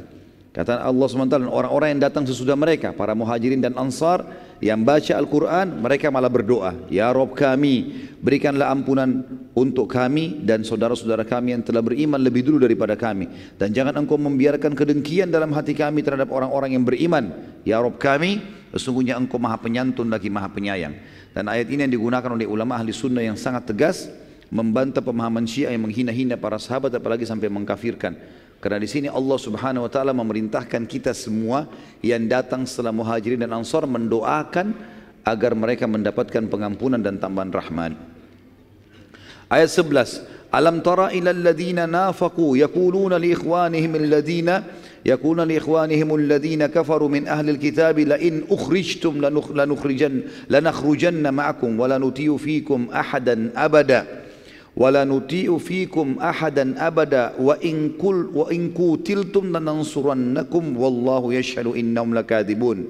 Ingatlah pada saat, ya, apakah kamu tidak memperhatikan, kata Allah, apakah kamu tidak memperhatikan orang-orang munafik yang telah berkata kepada saudara-saudara mereka dari orang kafir. Allah membongkar kedoknya 4 orang munafik tadi yang memberikan jaminan suku Nadhir, enggak apa-apa, enggak usah menyerahkan diri, kami akan tolong kalian. Allah bongkar kedok mereka. Apakah kamu tidak memperhatikan orang-orang munafik yang berkata kepada saudara-saudara mereka dari orang kafir, ahli kitab, di antara ahli kitab, sungguhnya jika kamu diusir, niscaya kami pun akan keluar bersama kalian, dan kami selama-lamanya tidak akan patuh kepada siapapun untuk menyusahkan kalian. Dan jika kamu diperangi, pasti kami akan membantu kalian. Dan Allah menyaksikan bahwa sungguhnya orang-orang munafik itu benar-benar pendusta.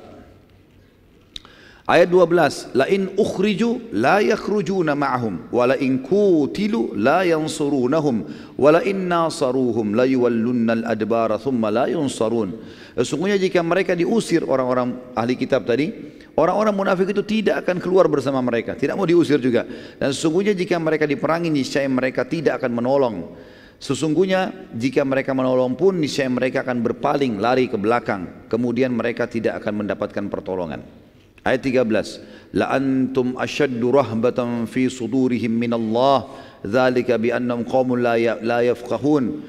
Sesungguhnya kalian sekalian hai orang beriman, dalam hati mereka orang kafir dan orang munafik lebih ditakuti daripada Allah, dan yang demikian itu karena mereka adalah kaum yang tidak mengerti. Ayat 14, la yuqatilunakum jami'an illa fi quram sanatin aw min wara'i judur ba'suhum bainahum syadid tahsabuhum jami'an wa qulubuhum syatta dzalika bi annahum qaumun la yaqilun.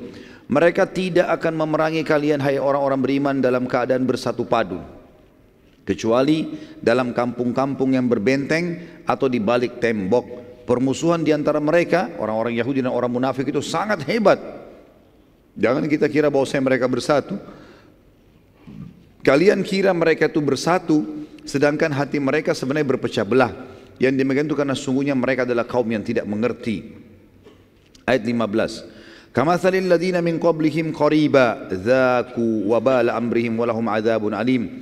Mereka adalah seperti orang-orang Yahudi yang belum lama sebelum mereka telah merasai akibat buruk dari perbuatan mereka, dan bagi mereka azab yang pedih. Kalau antum masih ingat kisah tentang suku Bani Kainuqa, suku Kainuqa, yang pernah ada seorang sahabat belanja di pasar mereka, kemudian dipermalukan oleh satu tokoh Yahudi, orang Yahudi, ditaruh dicantolin besi tajam, lalu waktu sahabat itu berdiri terrobek bajunya.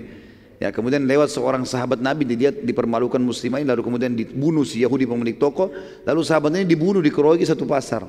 Sahabat sempat melapor ke Nabi SAW, ya Rasulullah begini-begini. Maka Nabi bentuk pasukan dikepung suku Kainuqa. Nabi minta itu yang bunuh yang muslim dibunuh, serahkan kepada kami. Mereka enggak mau, dikepung, diusir dari Madinah. Allah sebutkan keadaan mereka orang-orang Nadir ini mirip dengan orang-orang Yahudi sebelumnya. Mereka lakukan kesalahan maka diusir juga gitu. Ayat 16-nya, kamathali syaitani idh qala lil insani kfur falamma kafara qala inni bari'um mink. Qala inni bari'um minka inni akhafullaha rabbal alamin. Bujukan orang-orang munafik kepada orang kafir itu seperti bujukan syaitan. Ketika dia berkata kepada manusia, kafirlah kamu, maka tak kala manusia itu kafir, ia berkata, sungguhnya aku berlepas diri dari kalian, karena sungguhnya aku takut kepada Allah, Rabb semesta alam. Jadi orang-orang kafir itu sebenarnya, termasuk di Indonesia di mana-mana, kalau mereka tahu orang-orang munafik itu sebenarnya hanya menjilat saja, ini Allah bongkar kedoknya kepada kita. Kita umat Islam tahu siapa mereka. Nah, statusnya muslim tapi jauh dari agama, benci dengan Islam. Tidak ada di zaman Nabi SAW tidak ada munafik diberikan jabatan. Enggak pernah pemimpin perang, enggak pernah diamanahkan kota Madinah, enggak pernah Nabi suruh kumpulin zakat, enggak pernah apa-apa. Nabi enggak pernah libatin mereka. Tapi Nabi sampaikan ke sahabat, ini orang-orang begini cirinya. Nanti setelah pembebasan kota Mekah kita lihat bagaimana Allah beberkan, mempermalukan orang-orang munafik luar biasa. Sampai namanya Nabi sebut, si fulan munafik, si fulan munafik, si fulan munafik. Nabi sebut. Seperti itulah ya. Yang jelas orang-orang kafir kalau tahu ayat-ayat ini mereka pasti tahu. Tidak boleh mereka bekerja sama dengan umat Islam yang menjilat mereka. Karena pasti orang munafik. Orang muslim yang sejati tidak bakal kerja sama orang kafir dalam masalah-masalah seperti itu. Dikatakan di sini di ayat 17-nya, fakana akibatuhuma annahuma finnari khalidaini fiha wa dzalika jazaa'ul zalimin. Maka kesudahan keduanya, orang kafir dan orang munafik, pasti masuk ke neraka. Mereka kekal di dalamnya, demikianlah balasan bagi orang-orang zalim. Ayat 18, ya ayyuhalladzina amanu taqullaha wal tanzur nafsum ma qaddamat lighad wattaqullaha innallaha khabirum bima ta'malun.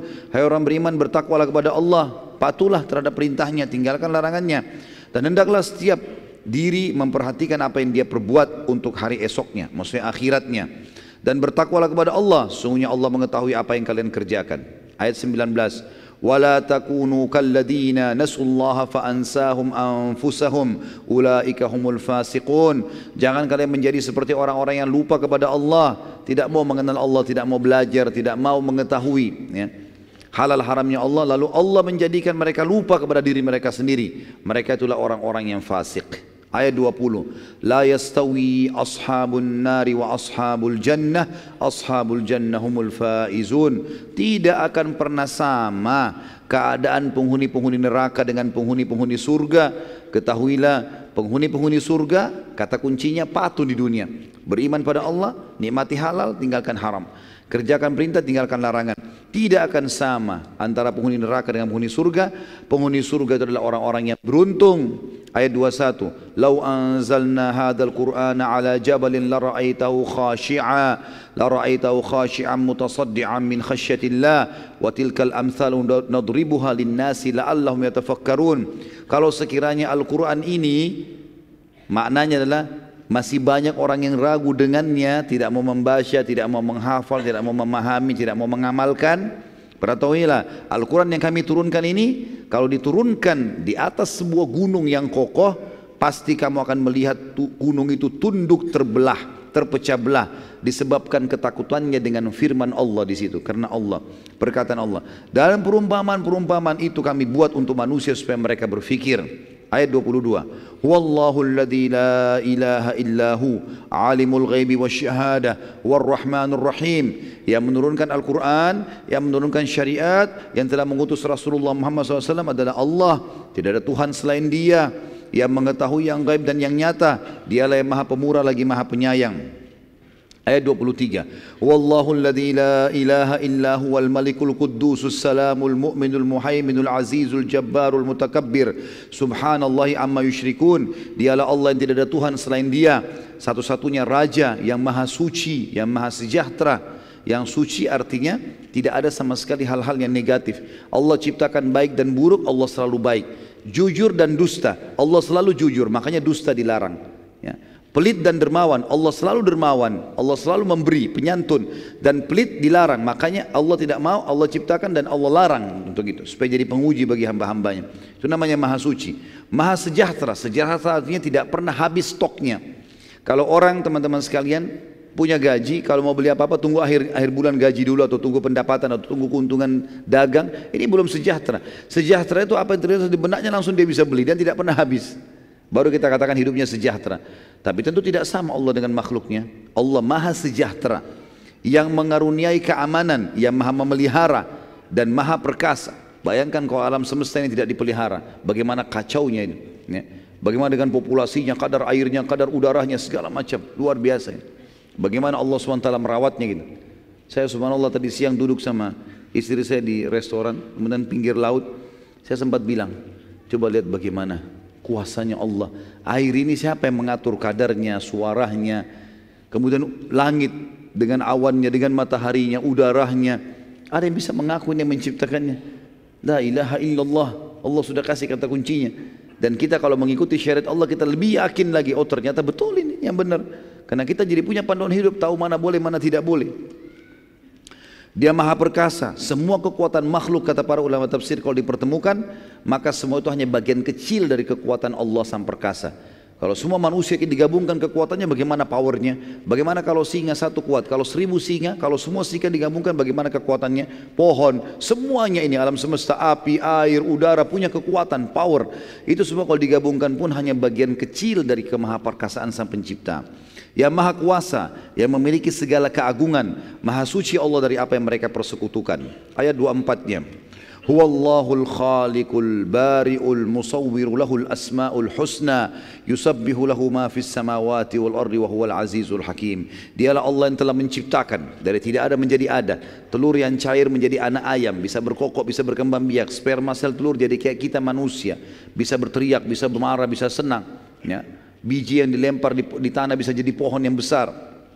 Menciptakan, yang mengadakan, yang membentuk rupa. Semuanya keindahan ini dibentuk oleh sang pencipta Allah. Yang mempunyai asma'ul husna, nama-nama yang mulia. Bertasbih kepadanya apa yang ada di langit dan di bumi. Dan dialah yang maha perkasa lagi maha bijaksana. 24 ayat full turun karena kejadian suku Nadhir.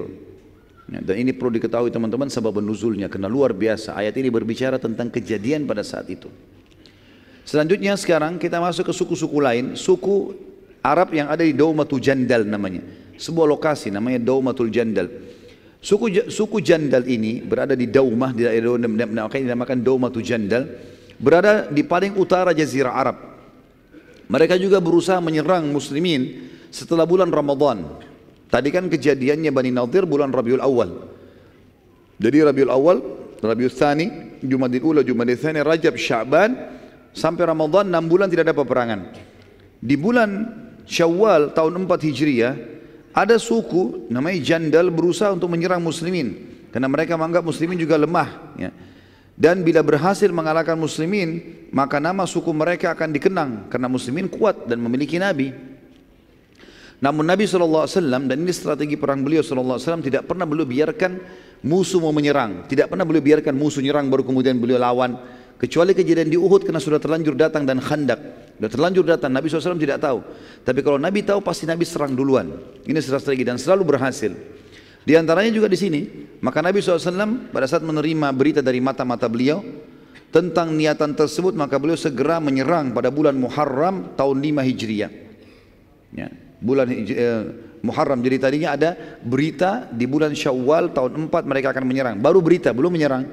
Nabi SAW atur strategi, dikirim mata-mata, ternyata mereka masih persiapkan diri. Di bulan Muharram tahun 5 Hijriah Nabi SAW menyerang pasukan dan beliau memimpin sendiri pada saat itu sampai akhirnya ya, Nabi SAW berhasil menaklukkan ya, mengalahkan suku Jandal ini, dan beliau SAW juga mengutus ya, Muhammad bin Maslamah radhiyallahu anhu untuk ya menangkap. Pada saat mereka Nabi SAW tiba di sana, ternyata suku Jandal ini sudah banyak yang lari.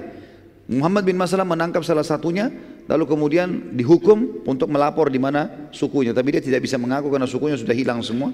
Akhirnya Nabi SAW membebaskannya, dan pada saat itu beliau pun tinggal di pemukiman mereka, pemukiman suku Jandal, dari bulan Muharram sampai Rabiul Awal. Jadi 3 bulan Nabi bermukim di situ, berkemah, nunggu kalau sukunya kembali, untuk menunjukkan kepada suku-suku Arab yang lain kalau muslimin tidak main-main dalam masalah menghukum orang-orang yang berusaha menyerang Madinah. Selanjutnya suku Mustaliq, dan ini punya kisah tersendiri yang perlu kita bahas gitu. Suku Mustaliq, setelah Nabi SAW pulang dari Daumatul Jandal, beliau SAW mendapat berita lagi ada rencana suku Arab yang lain namanya Mustaliq, dipimpin oleh Al-Harith bin Abu Dirar. Dan ini kita lihat teman-teman, upaya suku-suku Arab ini semuanya terjadi justru karena efek daripada perbuatan 43 orang sahabat yang turun dari gunung pemana di Uhud. Makanya kata para ulama ada sebuah kaidah penting dalam masalah kehidupan. Siapapun yang telah memulai sebuah kesalahan, maka dia harus tahu akan ada efek dari kesalahan itu. Nggak ada kesalahan yang tidak punya efek teman-teman. Makanya usahakan tidak salah. Ya, karena kesalahan itu ada efek walaupun kita sudah minta maaf. Misal antum siram air ke badan orang, kita minta maaf, efeknya ada, bajunya basah dan dia bisa mengenang itu seumur hidupnya. Masalahnya di situ. Makanya kasus sahabat yang turun dari bukit pemana 43 orang yang kita ceritakan panjang lebar tadi pagi, itu teman-teman sekalian, mungkin pada saat mereka pulang ke Madinah kita sudah jelaskan kan, Allah turunkan Al-Quran memaafkan mereka. Tapi permasalahannya efek dari perbuatan mereka ini panjang. Ternyata banyak suku-suku yang akhirnya mau menyerang Madinah. Efeknya itu. Dan akhirnya muslimin tersibukkan untuk menghadapi musuh-musuh ini yang tadinya sebenarnya tidak perlu. Di awal peperangan mereka sudah menang. Dan kita sudah jelaskan juga tadi pagi bagaimana ayat Al-Quran menceritakan kepada kita dengan sangat jelas. Kalau seandainya mereka bersabar sebentar saja, tidak usah turun pemanah, udah menang. Udah selesai karena Quraisy sudah lari. Gitu kan. Pemimpin suku Mustaliq ini bernama Al-Harith bin Abu Dirar. Al-Harith bin Abu Dirar. Nabi SAW mengirim ke sana, mengutus Buraidah bin Al-Husayb. Buraidah sahabat Nabi radhiyallahu anhu. Buraidah bin Al-Husayb Al-Aslami. Buraidah bin Al-Husayb Al-Aslami memata-matai mereka, dan akhirnya Nabi SAW membentuk pasukan yang dipimpin langsung oleh beliau, dan ini dikatakan Ghazwat Bani Mustaliq. Karena pernah saya jelaskan teman-teman juga di beberapa peperangan Nabi SAW sebelumnya, kalau peperangan yang Nabi pimpin langsung namanya Ghazwah.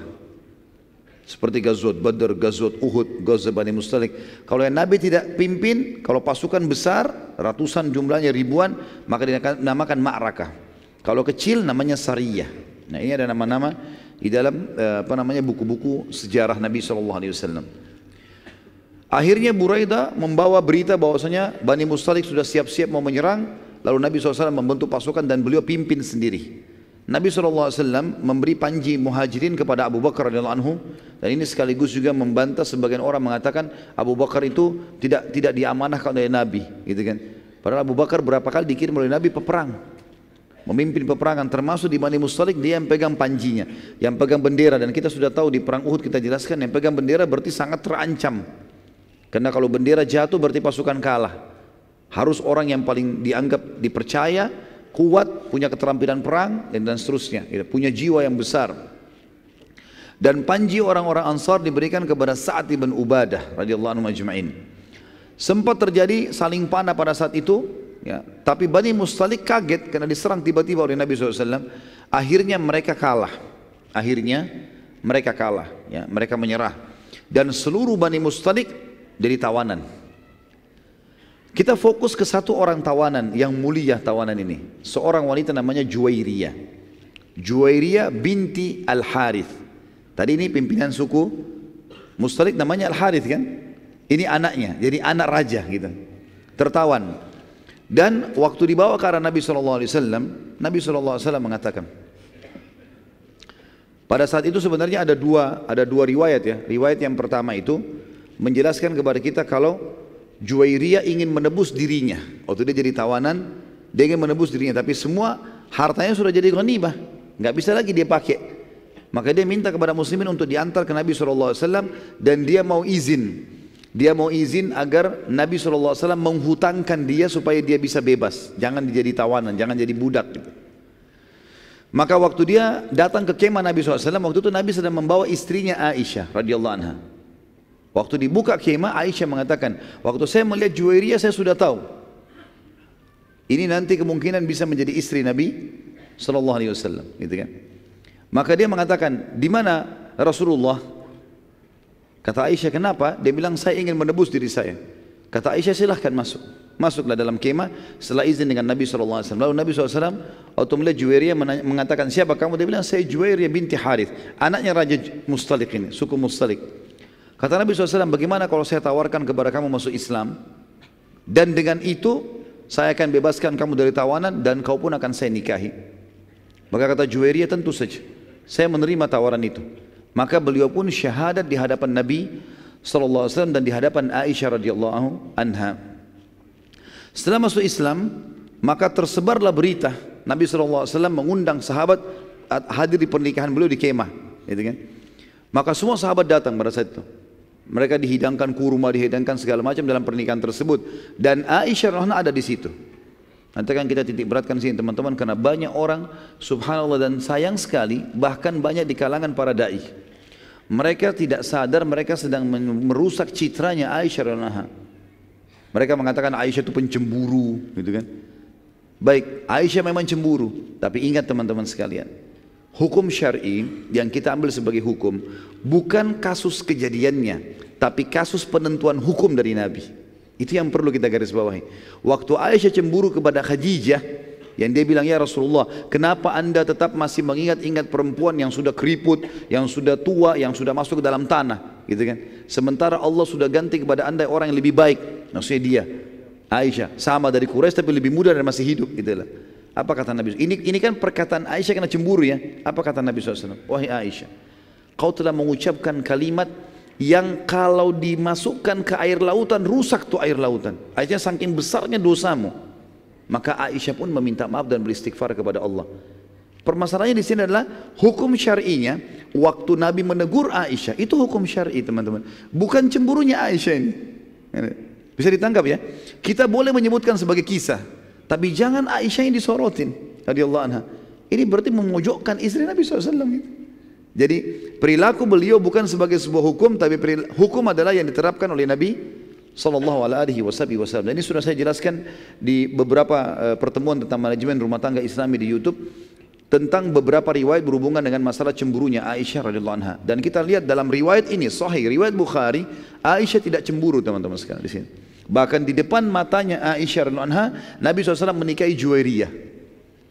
Dan Aisyah mengucapkan dalam riwayat Bukhari, setelah Nabi SAW menikahi Juwairiyah, di kemah diundang para sahabat, gitu kan? Maka seluruh sahabat berkata, ya Rasulullah, sebagai penghormatan terhadap pernikahan anda ini, kami bebaskan tawanan-tawanan kami. Maka satu suku semua dibebaskan. Aisyah yang meriwayatkan radhiyallahu anha riwayat Bukhari mengatakan, tidak ada wanita yang lebih mulia ya, dan juga berjasa kepada kaumnya dibandingkan Juwairiyah binti Al-Harith. Karena dengan menikahnya dia dengan Nabi SAW, maka sukunya semua bebas dari tawanan. Perhatikan riwayat ini teman-teman, bobotnya tinggi sekali. Seorang istri Nabi SAW yang selama ini cuma selalu dikenang cemburunya, ternyata di sini beliau meriwayatkan tentang pernikahan Nabi SAW. Bahkan kita temukan riwayat-riwayat yang menyebutkan tentang masalah mahar Nabi SAW dalam pernikahan, itu diriwayatkan oleh Aisyah radhiyallahu anha. Jadi di sini harus diperbaikin, harus betul-betul pada tempatnya. Sekali lagi, boleh kita sebutkan kisahnya, tapi jangan jadi tolok ukur hukum itu cemburunya, tapi hukum yang diterapkan oleh baginda Nabi sallallahu alaihi wasallam.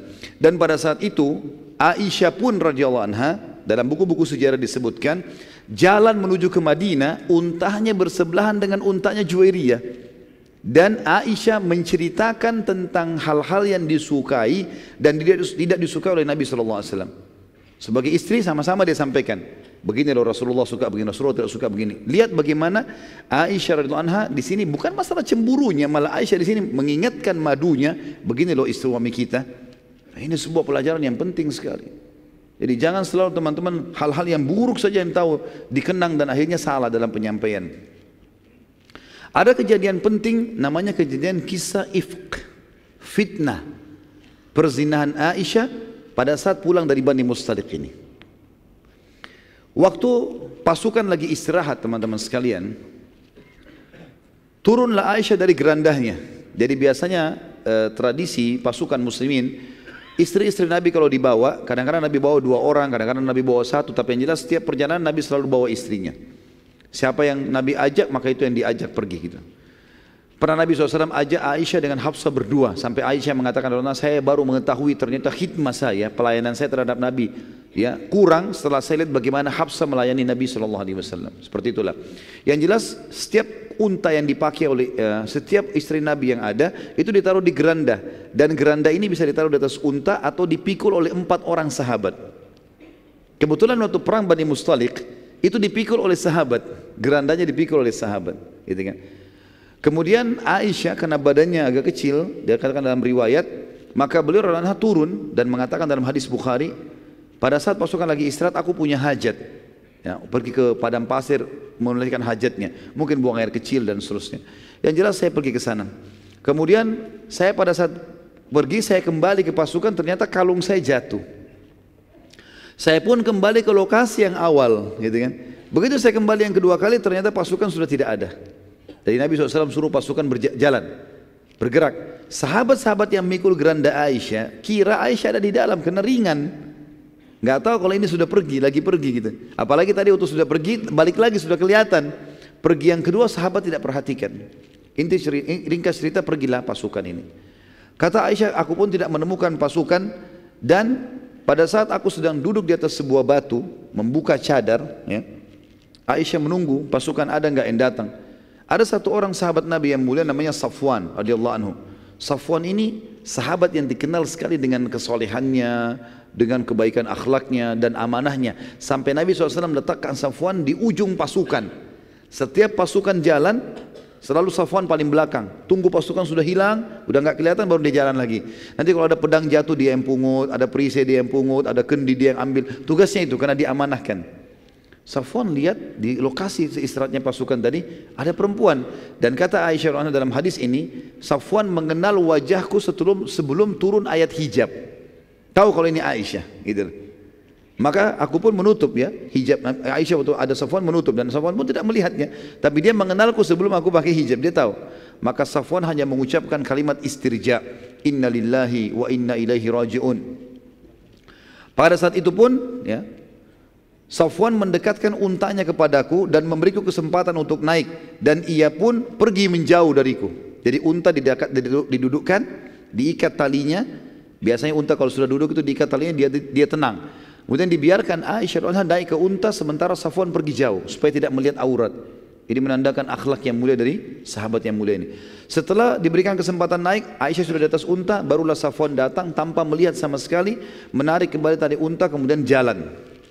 Pada saat itu kata Aisyah, sepanjang jalan tidak pernah ada terucapkan satu kalimat pun dariku atau dari Safwan Gak pernah Safwan bilang kenapa kau terlambat, kenapa kau tidak pergi, ditanya bagaimana, tidak ada sama sekali kalimat. Juga Safwan, Aisyah sendiri tidak pernah tanya, gak pernah bilang terima kasih, gak ngomong apa-apa nih. Di atas unta istri Nabi SAW, Safwan tarik tali untanya dari bawah, jalan. Pada saat teman-teman sekalian lagi berjalan seperti itu, ternyata saat kami tiba di pasukan, sudah mau tiba, pasukan rupanya sebelum tiba di Madinah, istirahat lagi. Pada saat itu teman-teman sekalian, lagi siang bolong ini. Pasukan istirahat, Aisyah datang dengan Safwan. Waktu melihat kejadian tersebut, kebetulan di dalam pasukan ada ikut Abdullah bin Abi Salul, pimpinan munafik. Dia lihat Aisyah sama Safwan, kesempatan sebarin fitnah. Maka dia mengatakan, mana bisa seorang wanita dengan seorang pria bersama-sama lalu tidak terjadi. Tapi dia kasih mubham, tidak terlalu jelas, tidak terjadi. Dia enggak bilang zina. Dia tahu kalau dia bilang zina tuduhan, dia akan dihukum. Maka tersebar ini seperti virus di pasukan muslimin. Ini gosip ini luar biasa. Kalau Aisyah berzina sama Safwan, tersebar berita begitu.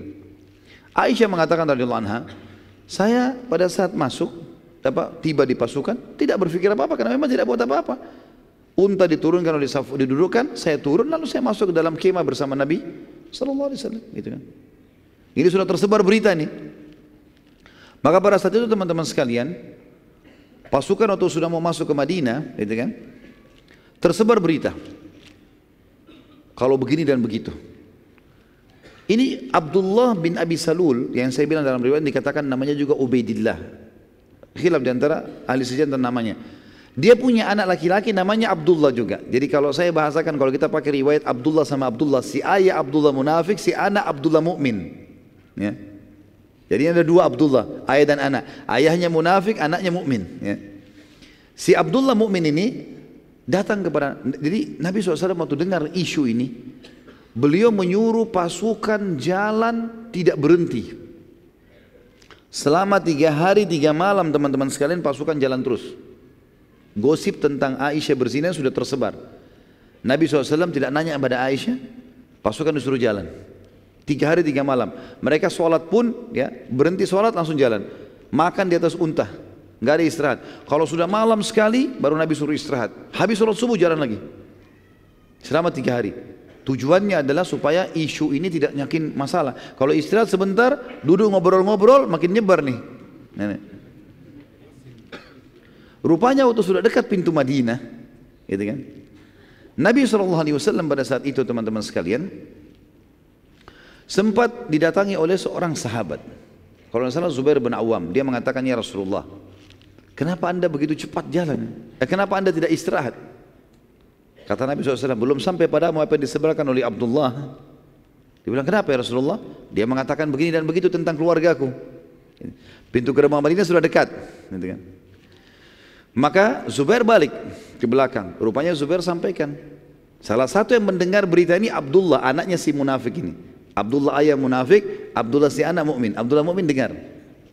Lalu dia datang kepada Nabi SAW, ya Rasulullah, sudah sampai ke telinga saya apa yang ayah saya lakukan. Kata si Abdullah mukmin, kalau anda mau membunuh ayah saya, jangan suruh orang lain, biar saya yang bunuh ya Rasulullah. Nah ya, ada alasannya dia bilang. Karena kalau anda suruh orang lain yang membunuhnya dan saya nanti menemui saudara saya muslim membunuh ayah saya bisa marah, saya bisa bunuh juga dia. Jadi lebih baik saya yang bunuh ya Rasulullah. Tugaskan saya. Kata Nabi SAW, tidak usah, biarkan saja ayahmu. Gak ada perintah untuk membunuh, tidak usah. Rupanya Abdullah ini penasaran, apa yang dia buat teman-teman sekalian? Dia henuskan pedangnya, dia berdiri Nabi kan di depan pasukan, ayahnya ada di belakang pasukan. Maka Abdullah berdiri di pinggir pasukan, jadi pasukan lagi jalan, dia berdiri di samping sambil pegang pedangnya dihenuskan. Dan biasanya orang kalau seperti ini nunggu musuh, gitu kan? Orang-orang semua lihat, kenapa Abdullah ini, ada apa? Orang nggak ngerti masalahnya. Tapi orang semua lewat, nggak ada yang ditahan sama Abdullah. Sampai ayahnya tiba. Begitu ayahnya tiba, lalu kemudian dia letakkan ya pedang di leher ayahnya. Dan dia mengatakan, rupanya waktu itu si munafik ini, si Abdullah munafik menyebarkan berita. Menyebarkan berita. Kalau ada masalah ini sebenarnya di sini. Ada masalah. Sebelumnya saya reviewkan dulu. Ada tadi yang saya lupa teman-teman sekalian. Jadi di tengah jalan, waktu pasukan lagi istirahat juga, gitu kan. Sebelum kasus Aisyah datang dengan Safwan, ada yang saya lupa di situ. Rupanya ada dua orang, satu budaknya Umar bin Khattab, satu budaknya orang Ansar, lagi ngambil air di kali. Sekali lagi, ini terjadi sebelum Aisyah sama Safwan tiba di pasukan. Kita review kembali. Pada saat itu teman-teman, rupanya dua orang budak ini bertengkar. Rupanya ambil air, entah terjadi apa, clash di antara mereka. Waktu clash ini, gitu kan, mereka saling lempar air. Rupanya budak yang dari Umar bin Khattab dari Mekah ini, orang muhajir, dia henuskan pedangnya. Dia mengatakan, hai orang muhajirin, bantulah saya. Orang Ansar dengar itu, henuskan pedangnya. Hai orang Ansar, bantulah saya. Terkumpul di belakangnya budaknya Umar dari Mekah ini. Orang-orang muhajirin, terkumpul orang Ansar. Dan ini orang baru pulang dari perang. Apa saja bisa memicu peperangan gitu kan. Dua orang ini, dua kubu sudah mau perang. Ada orang yang melapor kepada Rasulullah, ya Rasulullah begini kejadiannya. Maka Nabi SAW datang. Nabi mengatakan, apakah masih ada dakwah jahiliyah di antara kalian? Fanatisme rasis begini. Sementara saya berada di tengah-tengah kalian. Kok masih ada yang mengatakan begini dan begitu? Karena ini mau perang ini. Tinggalkan karena ini membinasakan kalian. Berhenti, bubar semua. Abdullah bin Abi Salul, kepala munafikin, dia kan termasuk tokohnya suku Khazraj. Ada suku Arab Madinah dari Ansar ini dan suku Khazraj. Dia salah satu tokohnya. Waktu dia dengar, dia bilang, apakah muhajirin sudah kerjakan itu buat kami? Pasti nanti kalianlah yang telah membuat ini sampai mereka bisa masuk ke dalam pasukan kita, masuk di kota Madinah. Kalian yang terima mereka. Mestinya nggak usah diterima tuh muhajirin masuk ke Madinah. Nggak perlu kita bertemu sama mereka. Seperti itulah kurang lebih bahasanya. Maka pada saat itu teman-teman sekalian tersebar isu, kalau mereka tiba di Madinah, kata Abdullah munafik ini, kalau mereka tiba di Madinah kita akan usir. Bukan cuma orang-orang Mekah, termasuk Nabi Muhammad SAW kita akan usir. Seperti itu. Nanti kita bacakan dalam surah Al-Munafikun, turun ayat menjelaskan masalah itu. Yang jelas teman-teman sekalian, rupanya waktu kejadian ini, Abdullah ini, ya, si munafik, merasa terpukul karena tidak jadi peperangan dan dipisah, gitu kan? Waktu dia lihat Aisyah datang dengan Safwan, dia sebarin berita tadi isu. Karena tadi gosip yang pertama nggak berhasil, perang nggak jadi. Sekarang dia mau buat yang kedua ini. Kita langsung pindah ke kisah tadi. Maka Abdullah si anak meletakkan pedang di atas lehernya, di leher ayah, lalu ayah mengatakan, ada apa wahai Abdullah? Apa kau sudah mulai durhaka dengan orang tuamu? Kata Abdullah anaknya, demi Allah kau tidak akan pernah lewat hai ayahku sampai diizinkan oleh Rasulullah SAW. Rasulullah izinkan saya lewatkan, kalau enggak saya akan bunuh kamu. Kata ayahnya, kau durhaka. Dia mau coba bergerak. Betul-betul si Abdullah ini terkenal mahir dalam memainkan pedang. Dia coba menetakkan dan serius. Ini kalau ditarik bisa terluka lehernya ayahnya. Dia lihat anaknya serius, dia mengatakan baiklah. Dia tidak bergerak. Dilapor kepada Nabi SAW. Ini beritanya begini nih. Nabi SAW bilang, sampaikan kepada Abdullah si anak, izinkan ayahnya untuk masuk Madinah. Ringkas cerita sudah selesai ini teman-teman sekalian. Masuklah ke Madinah. Kata Aisyah radhiyallahu anha, saya melihat beberapa hari perilaku Nabi SAW berubah. Enggak seperti biasanya. Biasanya Nabi SAW itu suka bercanda, kalau saya sakit ditanya, ini enggak ada sama sekali. Nabi bicara seperlunya saja. Kata Aisyah, lalu kemudian saya pun berkata kepada Nabi SAW, ya Rasulullah, kalau anda tidak punya hajat dengan saya, izinkan saya ke rumah orang tua saya. Ini termasuk adab dalam rumah tangga teman-teman sekalian. Bagaimana Aisyah radhiyallahu anha pada saat suaminya berubah sikap, tidak langsung spontan, marah-marah, segala macam, atau menuduh suaminya segala macam, tidak. Aisyah dengan tenang, tapi dia lihat ada perilaku yang berubah, dia mengatakan, ya Rasulullah, kalau anda tidak punya hajat dengan saya, izinkan saya pulang ke rumah orang tua saya. Ada sampai ada punya hajat baru saya datang. Nabi SAW mengatakan, baiklah, diantarlah ke rumah Abu Bakar. Pada saat itu teman-teman sekalian, waktu diantar pulang ke rumah, Aisyah mengatakan selama 2 minggu, 2 minggu atau 3 minggu dari kejadian, Aisyah mengatakan saya tidak tahu apa-apa nih, tidak tahu berita apa-apa. Di Madinah sudah hangat nih informasinya. Dan pada saat itu teman-teman sekalian, wahyu terputus dari langit, nggak ada informasi yang sampai, nggak ada yang turun informasi. Gimana ini sekarang? Siapa yang melakukan, siapa yang begini, dari mana, siapa yang salah, nggak ada wahyu. Biasanya wahyu langsung turun. Ada kasus langsung wahyu turun mengingatkan gitu. Maka Nabi SAW pada saat itu juga Aisyah lagi tidak ada, lagi di rumah ayahnya. Beliau terus mengumpulkan informasi, nunggu wahyu dari langit, berdoa sama Allah, ikhtiar. Belum ada berita. Akhirnya Nabi SAW setelah sebulan dari kejadian itu, sebulan penuh nggak ada wahyu. Maka Nabi SAW naik di atas mimbar, lalu beliau berkata kepada para sahabatnya setelah tahmid dan salawat, kenapa ya ada yang menyakiti aku di keluargaku dengan berita bohong dan juga menuduh salah satu sahabatku, maksudnya Safwan. Nabi tidak sebut Aisyah, tidak sebut Safwan, gitu kan? Nabi cuma mengatakan kenapa ada orang menyakitiku di keluargaku, maksudnya nuduh-nuduh sembarangan. Sementara aku tidak tahu dari keluargaku kecuali kebaikan, orang-orang salehah semua ini. Dan ada yang menyakitiku di salah satu sahabatku yang aku tidak tahu kecuali kebaikan darinya, dan dia tidak pernah masuk ke rumahku kecuali bersamaku. Berdirilah satu orang dari suku Aus. Saya sudah bilang Ansar di Madinah ada Aus dan Khazraj. Suku Aus berdiri mengatakan, wahai Rasulullah, kami tahu siapa yang anda maksudkan itu. Abdullah bin Abi Salul dari suku Khazraj. Kami tahu siapa yang anda maksud, yang memfitnah keluarga anda ini. Perintahkan ya Rasulullah, kami akan tebas lehernya. Sudah selesai. Ini orang penyebar fitnah, kita habisin saja. Kebetulan Abdullah bin Ubay bin Salul, pemimpin munafik dari suku Khazraj, suku yang satunya. Dan Aus dan Khazraj dulu sebelum Islam sering berperang. Sering berperang. Maka berdiri Sa'ad ibn Ubadah, kebetulan Sa'ad ibn Ubadah dari suku Khazraj. Lalu dia berdiri, dia mengatakan, dia tunjuk orang Aus tadi, sahabat dari Aus, ya. Demi Allah kau tidak katakan itu kecuali karena kau tahu dia dari suku kami. Kita sama-sama tahu siapa yang buat salah ini. Tapi kau ucapkan itu mau nebas lehernya karena kau tahu dari suku kami. Kalau dari sukumu kau pasti akan diam. Jadi sahabat mulai ribut nih. Berdiri lagi dari Aus, pemimpinnya namanya Usaid bin Khudair. Sahabat Nabi yang mulia yang kalau baca Quran sampai malaikat datang mendengarkan bacaannya. Dia berdiri mengatakan, ya Rasulullah. Dia mengatakan, demi Allah kau munafik. Ditunjuk Sa'ad bin Ubadah. Ini dua-dua sahabat yang mulia ini. Kau yang munafik, ya, karena kau membela dia. Membela maksudnya si Ubaidillah. Maka hampir terjadi peperangan. Begitu kan di masjid. Nabi SAW tidak melihat tidak ada solusinya ini. Maka beliau pun turun dari mimbar mengatakan sudah bubar. Gak ada masalah, kita tidak bahas lagi, bubarlah. Akhirnya Nabi SAW mengambil sebuah keputusan mutlak. Beliau akhirnya mendatangi rumah Abu Bakar setelah sebulan kejadian ini. Nah sebelum Nabi SAW datang ke rumah, kurang lebih 3-4 hari sebelumnya, Aisyah mengatakan, saya pernah punya hajat mau keluar rumah. Zaman dulu orang tidak ada WC di rumah, tidak ada kamar mandi, mereka ke padang pasir.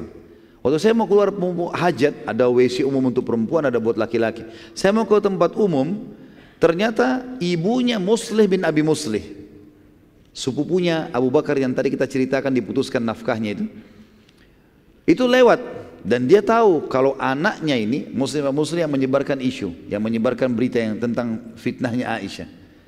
Maka ibunya Muslim gemetar lewat di sebelahnya Aisyah. Aisyah sambil santai jalan. Kemudian tiba-tiba pada saat dia keinjak kain bajunya ibunya Muslim, pas dia mau jatuh dia mengatakan, habislah hidupnya Muslim. Seperti itulah bahasanya. Kata Aisyah, kenapa anda mendoakan anak anda buruk? Kata ibunya Muslim, apa anda tidak tahu hai Aisyah, apa yang Muslim sudah katakan tentang anda? Kata Aisyah, tidak, saya enggak tahu sama sekali. Saya enggak ngerti apa-apa. Akhirnya ibunya Muslim ceritakan, telah tersebar berita waktu kau diunta sama Safwan, kau datang di pasukan, katanya kau berzina dan. Panjang lebar diceritain. Kata Aisyah, pada saat itu hajat saya hilang. Udah enggak ada keinginan lagi mau ke WC, mau kan enggak ada lagi. Karena selama ini enggak tahu beritanya kan, enggak tahu. Dia bilang saya pun pulang ke rumah, yang saya kerjakan cuma menangis. Selama berapa hari itu menangis terus, udah nggak bisa ngomong apa-apa. Terasa tulang-tulang saya lemah, saya terasa jadi fitnah besar ya, gitu. Maka sampai datanglah Nabi SAW ke rumah Aisyah setelah mengumpulkan dari sahabat di masjid. Lalu setelah ketemu Abu Bakar, ketemu dengan mertua istri Abu Bakar, mertua beliau SAW, beliau datang kepada Aisyah sambil mengatakan kalimat santun, wahai Aisyah, kalau seandainya benar kau melakukannya, sampai kau betul-betul melakukan itu perbuatan yang haram itu, bertobatlah kepada Allah, karena Allah Maha Pengampun. Karena Nabi SAW tidak punya informasi. Tapi kalau kau tidak lakukan, maka pastikan kau akan diselamatkan oleh Allah dari langit.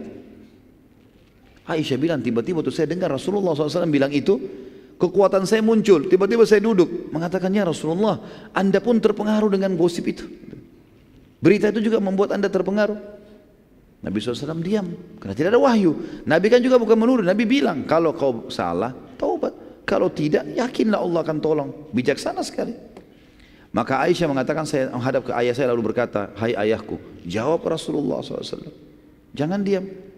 Beritahukan. Kata Abu Bakar apa? Saya tidak tahu saya harus jawab apa anakku. Mau bilang apa saya nggak tahu. Kalau Rasulullah aja tidak tahu apalagi saya. Aisyah, bayangkan kalau di posisi kita pada saat kita di situ bagaimana itu? Suaminya Rasulullah sendiri yang biasa dapat wahyu dari langit belum dapat wahyu. Orang satu Madinah sudah fitnahin dia. Abu Bakar pun tidak bisa bela. Tinggal ibunya, wahai ibuku. Jawab Rasulullah SAW. Kata ibunya, saya juga tidak tahu harus jawab apa. Saya tidak tahu harus jawab apa Rasulullah SAW. Kata Aisyah pada saat itu, betul-betul saya merasa tidak ada penolong saya lagi. Dan saya merasa seluruh tulang-tulang saya kemudian mulai melemah kembali. Lalu dia bilang, demi Allah ya Rasulullah, aku tidak akan taubat karena aku tidak melakukannya. Gitu kan. Dan aku hanya akan mengucapkan, saking bingungnya Aisyah sampai dia lupa namanya Nabi Yakub alaihissalam. Kan Nabi Yakub alaihissalam waktu Yusuf hilang, dia mengatakan dalam ayat innama ashku bathi wa huzni ilallah. Saya keluhkan kesedihan saya dan masalah saya kepada Allah. Ya Aisyah mengatakan saya akan mengikuti, dia lupa namanya Nabi Yakub. Berapa kali diulangi sampai dia mengatakan hamba Allah yang saleh, bahwasanya saya akan keluhkan permasalahan saya kepada Allah gitu. Lalu tiba-tiba pada saat itu teman-teman sekalian terjadi keajaiban yang luar biasa. Rasulullah SAW berdiri, pergi ke sudut rumah Abu Bakar lalu kemudian duduk. Dan ini tanda-tanda beliau menerima wahyu. Setelah sebulan tidak ada wahyu sama sekali. Nabi SAW duduk, Abu Bakar tahu wahyu sedang datang. Maka Abu Bakar mengambil selimut menutupi badan Nabi SAW. Sampai selesai, maka Nabi SAW mengatakan, berdiri, terimalah berita gembira wahai Aisyah. Allah telah menurunkan pembebasanmu dari langit. Turun ayat menjelaskan kalau kau tidak zina. Gitu kan?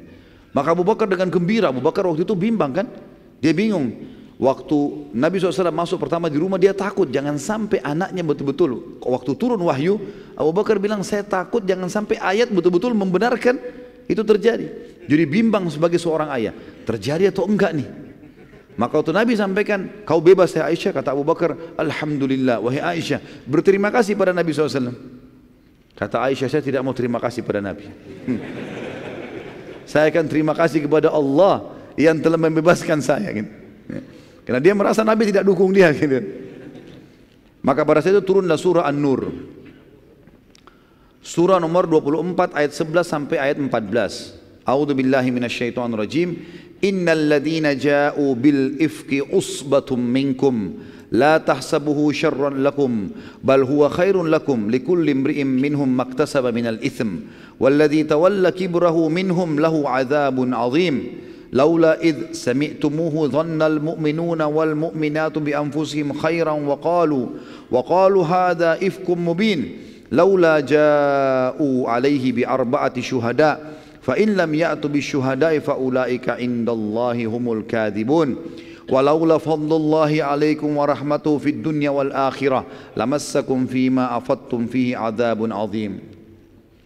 Sesungguhnya orang-orang yang membawa berita bohong itu adalah dari golongan kamu juga, dari muslimin. Janganlah kamu mengira bahwasanya berita bohong itu buruk buat kamu. Bahkan itu baik buat kamu. Tiap-tiap orang dari mereka akan mendapatkan balasan dari dosa yang dikerjakan. Dan siapa di antara mereka yang mengambil bagian paling besar dari penyiaran berita bohong itu, baginya adab yang besar. Maksudnya si pimpinan orang munafik. Ayat 12. Mengapa di waktu kalian mendengarkan berita bohong itu, orang-orang mukmin dan mukminah tidak menyangka baik terhadap diri mereka sendiri? Dan mengapa mereka tidak berkata, ini adalah suatu berita bohong yang nyata? Khusus ayat 12 ini teman-teman turun kepada seorang sahabat namanya Abu Ayyub Al-Ansari radhiyallahu anhu bersama istrinya. Dan itu tersebar gosip fitnahnya, ya, zinanya Aisyah. Maka sempat istrinya Abu Ayyub bertanya, wahai Abu Ayyub, bagaimana pendapatmu tentang gosip itu, tentang berita itu? Kata Abu Ayyub, wahai istriku, kira-kira menurut kamu siapa yang lebih baik, kamu atau Aisyah? Dia mengatakan Aisyah. ketahuilah bahwasanya Safwan lebih baik daripada aku dan Aisyah lebih baik daripada kamu. Tidak mungkin. Lalu sebelumnya gini, Abu Ayyub bilang begini, wahai istriku, apa kau kira-kira bisa berzina enggak? Kira-kira dalam kondisi imanmu sekarang, kau bisa selingkuh enggak? Dia bilang tidak. Terus kata Abu Ayyub, kalau saya kira-kira bisa selingkuh enggak menurut kamu? Dia bilang tidak mungkin. Dengan keimananmu enggak mungkin. Lalu kata Abu Ayyub, Safwan lebih baik daripada saya dan Aisyah lebih baik daripada kamu. Berarti tidak mungkin mereka berzina. Seperti itulah. Maka ayat ini turun menjelaskan. Kata Allah SWT, mengapa di waktu mendengar berita bohong itu orang-orang mukmin dan mukminah tidak bersangka baik pada diri mereka sendiri, dan kenapa mereka tidak berkata ini adalah suatu berita bohong yang nyata. Jadi kalau ada gosip tentang seorang tokoh muslim dan itu bohong, kita harus bantah, nggak boleh diam, jangan ikut-ikutan gosipin, gitu kan. Ayat 13, mengapa mereka yang menuduh itu tidak mendatangkan 4 orang saksi? Yang mengatakan Aisyah zina sama Safwan, datangkan 4 orang saksi. Harus, syaratnya dalam Islam kalau orang menuduh orang zina harus 4 orang saksi, 4-4-nya menyaksikan tempat yang sama, baju yang sama, waktu yang sama. Kalau yang satu lihat pagi, yang satu lihat malam, nggak jadi. Yang bawa jadi saksi kalau cuma 3 orang atau 2 orang dicambuk mereka. Nggak bisa, harus 4 saksi. Oleh karena itu mereka tidak karena mereka tidak datangkan saksi, maka mereka di sisi Allah adalah pendusta. Ayat 14, sekiranya tidak ada karunia Allah dan rahmatnya kepada kaum semua, kepada kamu semua di dunia dan di akhirat, niscaya kalian akan ditimpa azab yang besar karena pembicaraan tentang berita bohong itu. Izinkan saya teman-teman tutup dengan yang terakhir, karena kita akan usahakan, saya usahakan malam ini selesaikan suku-suku yang menyerang Madinah ini, dan kita akan masuk insya Allah pertemuan bulan depan di perang Khandak, karena tinggal satu lagi, dan ini cuma pendek saja, perang Badar kecil. Tentu tadi kisah Ifk sudah selesai, alhamdulillah sudah selesai, dan ini pembebasan Aisyah radhiyallahu anha dari langit ketujuh, tentang bebasnya beliau dari zina. Dan ada beberapa orang sahabat yang sempat menyebarkan gosip dan dicambuk, termasuk Muslim bin Abi Muslih, sepupunya Abu Bakar. Kemudian juga ada Hamna binti Jahash, iparnya Nabi SAW, perempuan ini, saudaranya Zainab binti Jahash, ini juga dihukum, dicambuk karena menyebarin gosip, gitu kan. Sementara Abdullah bin Abi Salul selamat dari cambukan karena dia tidak sebutkan zina. Dia kan mengatakan, mana ada laki-laki dan perempuan lalu tidak terjadi, begitu saja. Nah, ini punya keterampilan dia dalam menipu. Ternyata orang-orang yang bumbuin, yang sebarin, oh zina, sampai ke zina.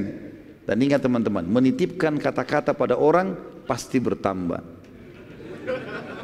Dalam pepatah bahasa Arab dikatakan, kalau kau titipkan emas pada orang pastikan tidak bertambah, tapi kalau kau titip kata-kata pasti bertambah. Kalau emas ini 10 gram 10 gram begitu terus, nggak mungkin dia mau sedekah tambah. Kalau dia kurangin mungkin, tapi kalau kata-kata itu ditambah semua, bumbunya banyak. Jadi kalau antum lagi nyampaikan sesuatu jangan bilang, jangan sampaikan orang ya, pasti disampaikan nanti. Kurang lebih seperti itulah. Yang jelas yang terakhir teman-teman sekalian adalah perang Badar kecil atau perang Badar akhir di bakasan lain. Abu Sufyan sempat menantang Nabi SAW untuk bertemu di Badar di bulan Sya'ban tahun 7 Hijriah. Di bulan tadi kan tahun 5 terakhir ya. Tahun 7 Hijriah. Sebagian ulama mengatakan ini terjadi tahun 5 Hijriah, bulan Sya'ban tahun 5 Hijriah, gitu kan. Karena memang tadi masih tahun 5 kurang lebih kejadian, yang benar tahun 5, maaf, jangan usah tulis tahun 7 ya, tahun 5 Hijriah. Ini juga akan saya edit tulisan ini karena memang ini terjadi sebelum Khandak, sementara Khandak terjadi tahun 5 Hijriah. Abu Sufyan sempat menantang Nabi SAW untuk bertemu lagi di Badar pada bulan Sya'ban tahun 5 Hijriah. Dan Nabi SAW mengiyakan tantangan itu. Dan Nabi SAW menepati janji, dan tepatnya bulan Sya'ban tahun 5 Hijriah, Nabi SAW berangkat dengan 1000 personil dari muslimin menuju ke Badar, dan Abu Sufyan keluar dengan 3000 personil menuju ke Badar. Namun pada saat tiba di wilayah namanya Mujannah dari arah Az-Zahran, masih dekat Mekah, Abu Sufyan tiba-tiba khawatir dan takut dikalahkan oleh muslimin. Maka ia pun mencari alasan untuk membatalkan peperangan, dan dia mengatakan ini kan musim peceklik. lagi musim panas. Lebih baik kita pulang, nanti kalau sudah mulai dingin sedikit baru kita berperang. Seperti itulah. Maka mereka pun akhirnya membatalkan. Dan ternyata pasukan yang ada di Quraisy pun itu ketakutan. Mereka mengiyakan. Pada saat Abu Sufyan mengatakan, ya sudah, tidak ada yang membantah satupun. Mereka pun akhirnya pulang. Sementara Nabi SAW sudah tiba di Badr. Tiba di lokasi Badr dengan 1000 pasukan yang menunggu. Maka Abu Sufyan dengar itu. Sekarang tersebar lagi berita kalau Abu Sufyan nggak datang, sementara muslimin menunggu. Dia mengirim Naim bin Mas'ud datang ke Madinah. Dia nggak datang ke pasukan muslim di Badr, datang ke Madinah. Supaya nanti dari Madinah tersebar berita. Kalau orang-orang Mekah akan datang dengan pasukan besar, kuat dan seterusnya. Lalu berita ini disebarkan oleh mata-mata Nabi SAW, disampaikan ke pasukan muslimin yang ada di Badr. Maka pada saat itu pun ya, Nabi SAW mengatakan kami tidak terpengaruh. Dan Nabi SAW sempat menunggu pada saat itu beberapa hari di sana. Perlu diketahui sini teman-teman sekalian, pada saat itu muslimin sempat ya, mengadakan perdamaian dengan beberapa suku Arab di sekitar situ ya. Di sekitar, termasuk ada satu orang namanya Makhshi bin Amr ad-Dumri. Ini suku Dumrah. Ini kalau kita review kembali sedikit, sekitar setengah menit saja, kejadian Badr. Waktu Abu Sufyan mau lewat, ya, setiap kali kafilahnya lewat, bukan Abu Sufyan, setiap kafilah Quraisy mau lewat dan ditahan oleh Nabi awal hijrah, tahun-tahun pertama hijrah sebelum perang Badr, selalu suku ini ikut campur. Mengatakan, hai Muhammad, tidak boleh perang di wilayahku, tidak boleh perang di wilayahku. Ini orangnya nih. Namanya dia Makhshi bin Amr ad-Dumari. Dari suku Dumrah. Ya. Waktu dia lihat Nabi SAW ada di situ, ada di Badr, dan orang-orang Quraisy tidak datang, maka dia mau menunjukkan kalau dia adalah orang yang kuat, gitu kan. Maka dia mengatakan, hai Muhammad, kenapa kau harus datang ke wilayahku? Dan kenapa harus ada peperangan gitu? Kata Nabi SAW, ini adalah hak kami. Tantangan Quraisy datang, maka kami menjawabnya, gitu kan. Maka dia mengatakan, kalau begitu kau akan berhadapan denganku. Kata Nabi SAW, baiklah, kalau kau ucapkan kalimat itu, kami pasti ya, akan mencabut kesepakatan damai denganmu. Maka Nabi SAW suruh para sahabat bertakbir di pasukan. Mendengar itu, maka ternyata tiba-tiba jadi cuit nih si Makhshi. Ciut dia, nggak mau. Dia mengatakan, tidak hai Muhammad, saya tidak akan batalkan kesepakatan kita dan saya tetap saja dalam perdamaian, gitu kan. Maka setelah itu Nabi SAW pun kembali ke Madinah tanpa ada peperangan Badr, tanpa Badr kecil, maksudnya Badr kedua, dan juga tanpa ada peperangan dengan suku Dumrah. Allahu a'lam. Ini akhir bahasan kita tentang upaya-upaya suku-suku Arab yang akan menyerang Madinah dan bagaimana Nabi SAW membatalkan semua itu. Dan juga kita akan masuk insya Allah pertemuan akan datang perang Khandak, ya, perang yang mulia di mana Nabi SAW diserang oleh orang-orang Jazirah Arab juga kembali menyerang, ya, dan itu akan terhenti setelah nanti pembebasan kota Mekah. Semoga saja majelis kita diberkahi oleh Sang Pencipta Allah dan dijadikan sebagai tambahan amal kita pada hari kiamat. Dan semoga saja seluruh amal yang pernah kita kerjakan dan akan kita kerjakan sampai menjelang ajal datang nanti semuanya diterima dengan kemahamurahannya. Dan semoga semua dosa yang pernah kita kerjakan sekecil sampai sebesar apapun semuanya dimaafkan dengan kemahamurahannya. Dan semoga Indonesia menjadi negara yang damai, tentram, seluruh muslimin bersatu di bawah ukhuwah Islamiyah. Dan juga mereka kembali dalam ibadah kepada Al-Quran dan Sunnah. Dan semoga kita dikaruniai semuanya pemimpin muslim yang adil, kembali kepada Al-Quran dan Sunnah dalam ibadah dan dalam muamalah mereka. Dan semoga Indonesia menjadi contoh bagi negara-negara yang lain. Dan kita tidak pernah lupa mendoakan saudara kita di Palestina, di Syria, di Yaman, di Irak, di Myanmar, di Ahsa, di manapun mereka sedang tertindas. Semoga Allah ikhlaskan niat mereka, terima para syuhada mereka, mulakan Islam di tangan mereka dan tangan kita semua. Dan semoga Allah partisipasikan kita bersama mereka di pahala, baik dengan doa, dengan harta juga dengan jiwa kita. Dan semoga Allah dengan kemahamurahannya menyatukan kita semua di surga firdausnya tanpa hisab. Sebagaimana yang selalu kita di majlis ilmu yang mulia ini. Kalau ada benar dari Allah, kalau rasa dari saya mohon dimaafkan. Subhanakallahumma wa bihamdika asyhadu an la ilaha illa anta astaghfiruka wa atubu ilaik. Wassalamualaikum warahmatullahi wabarakatuh.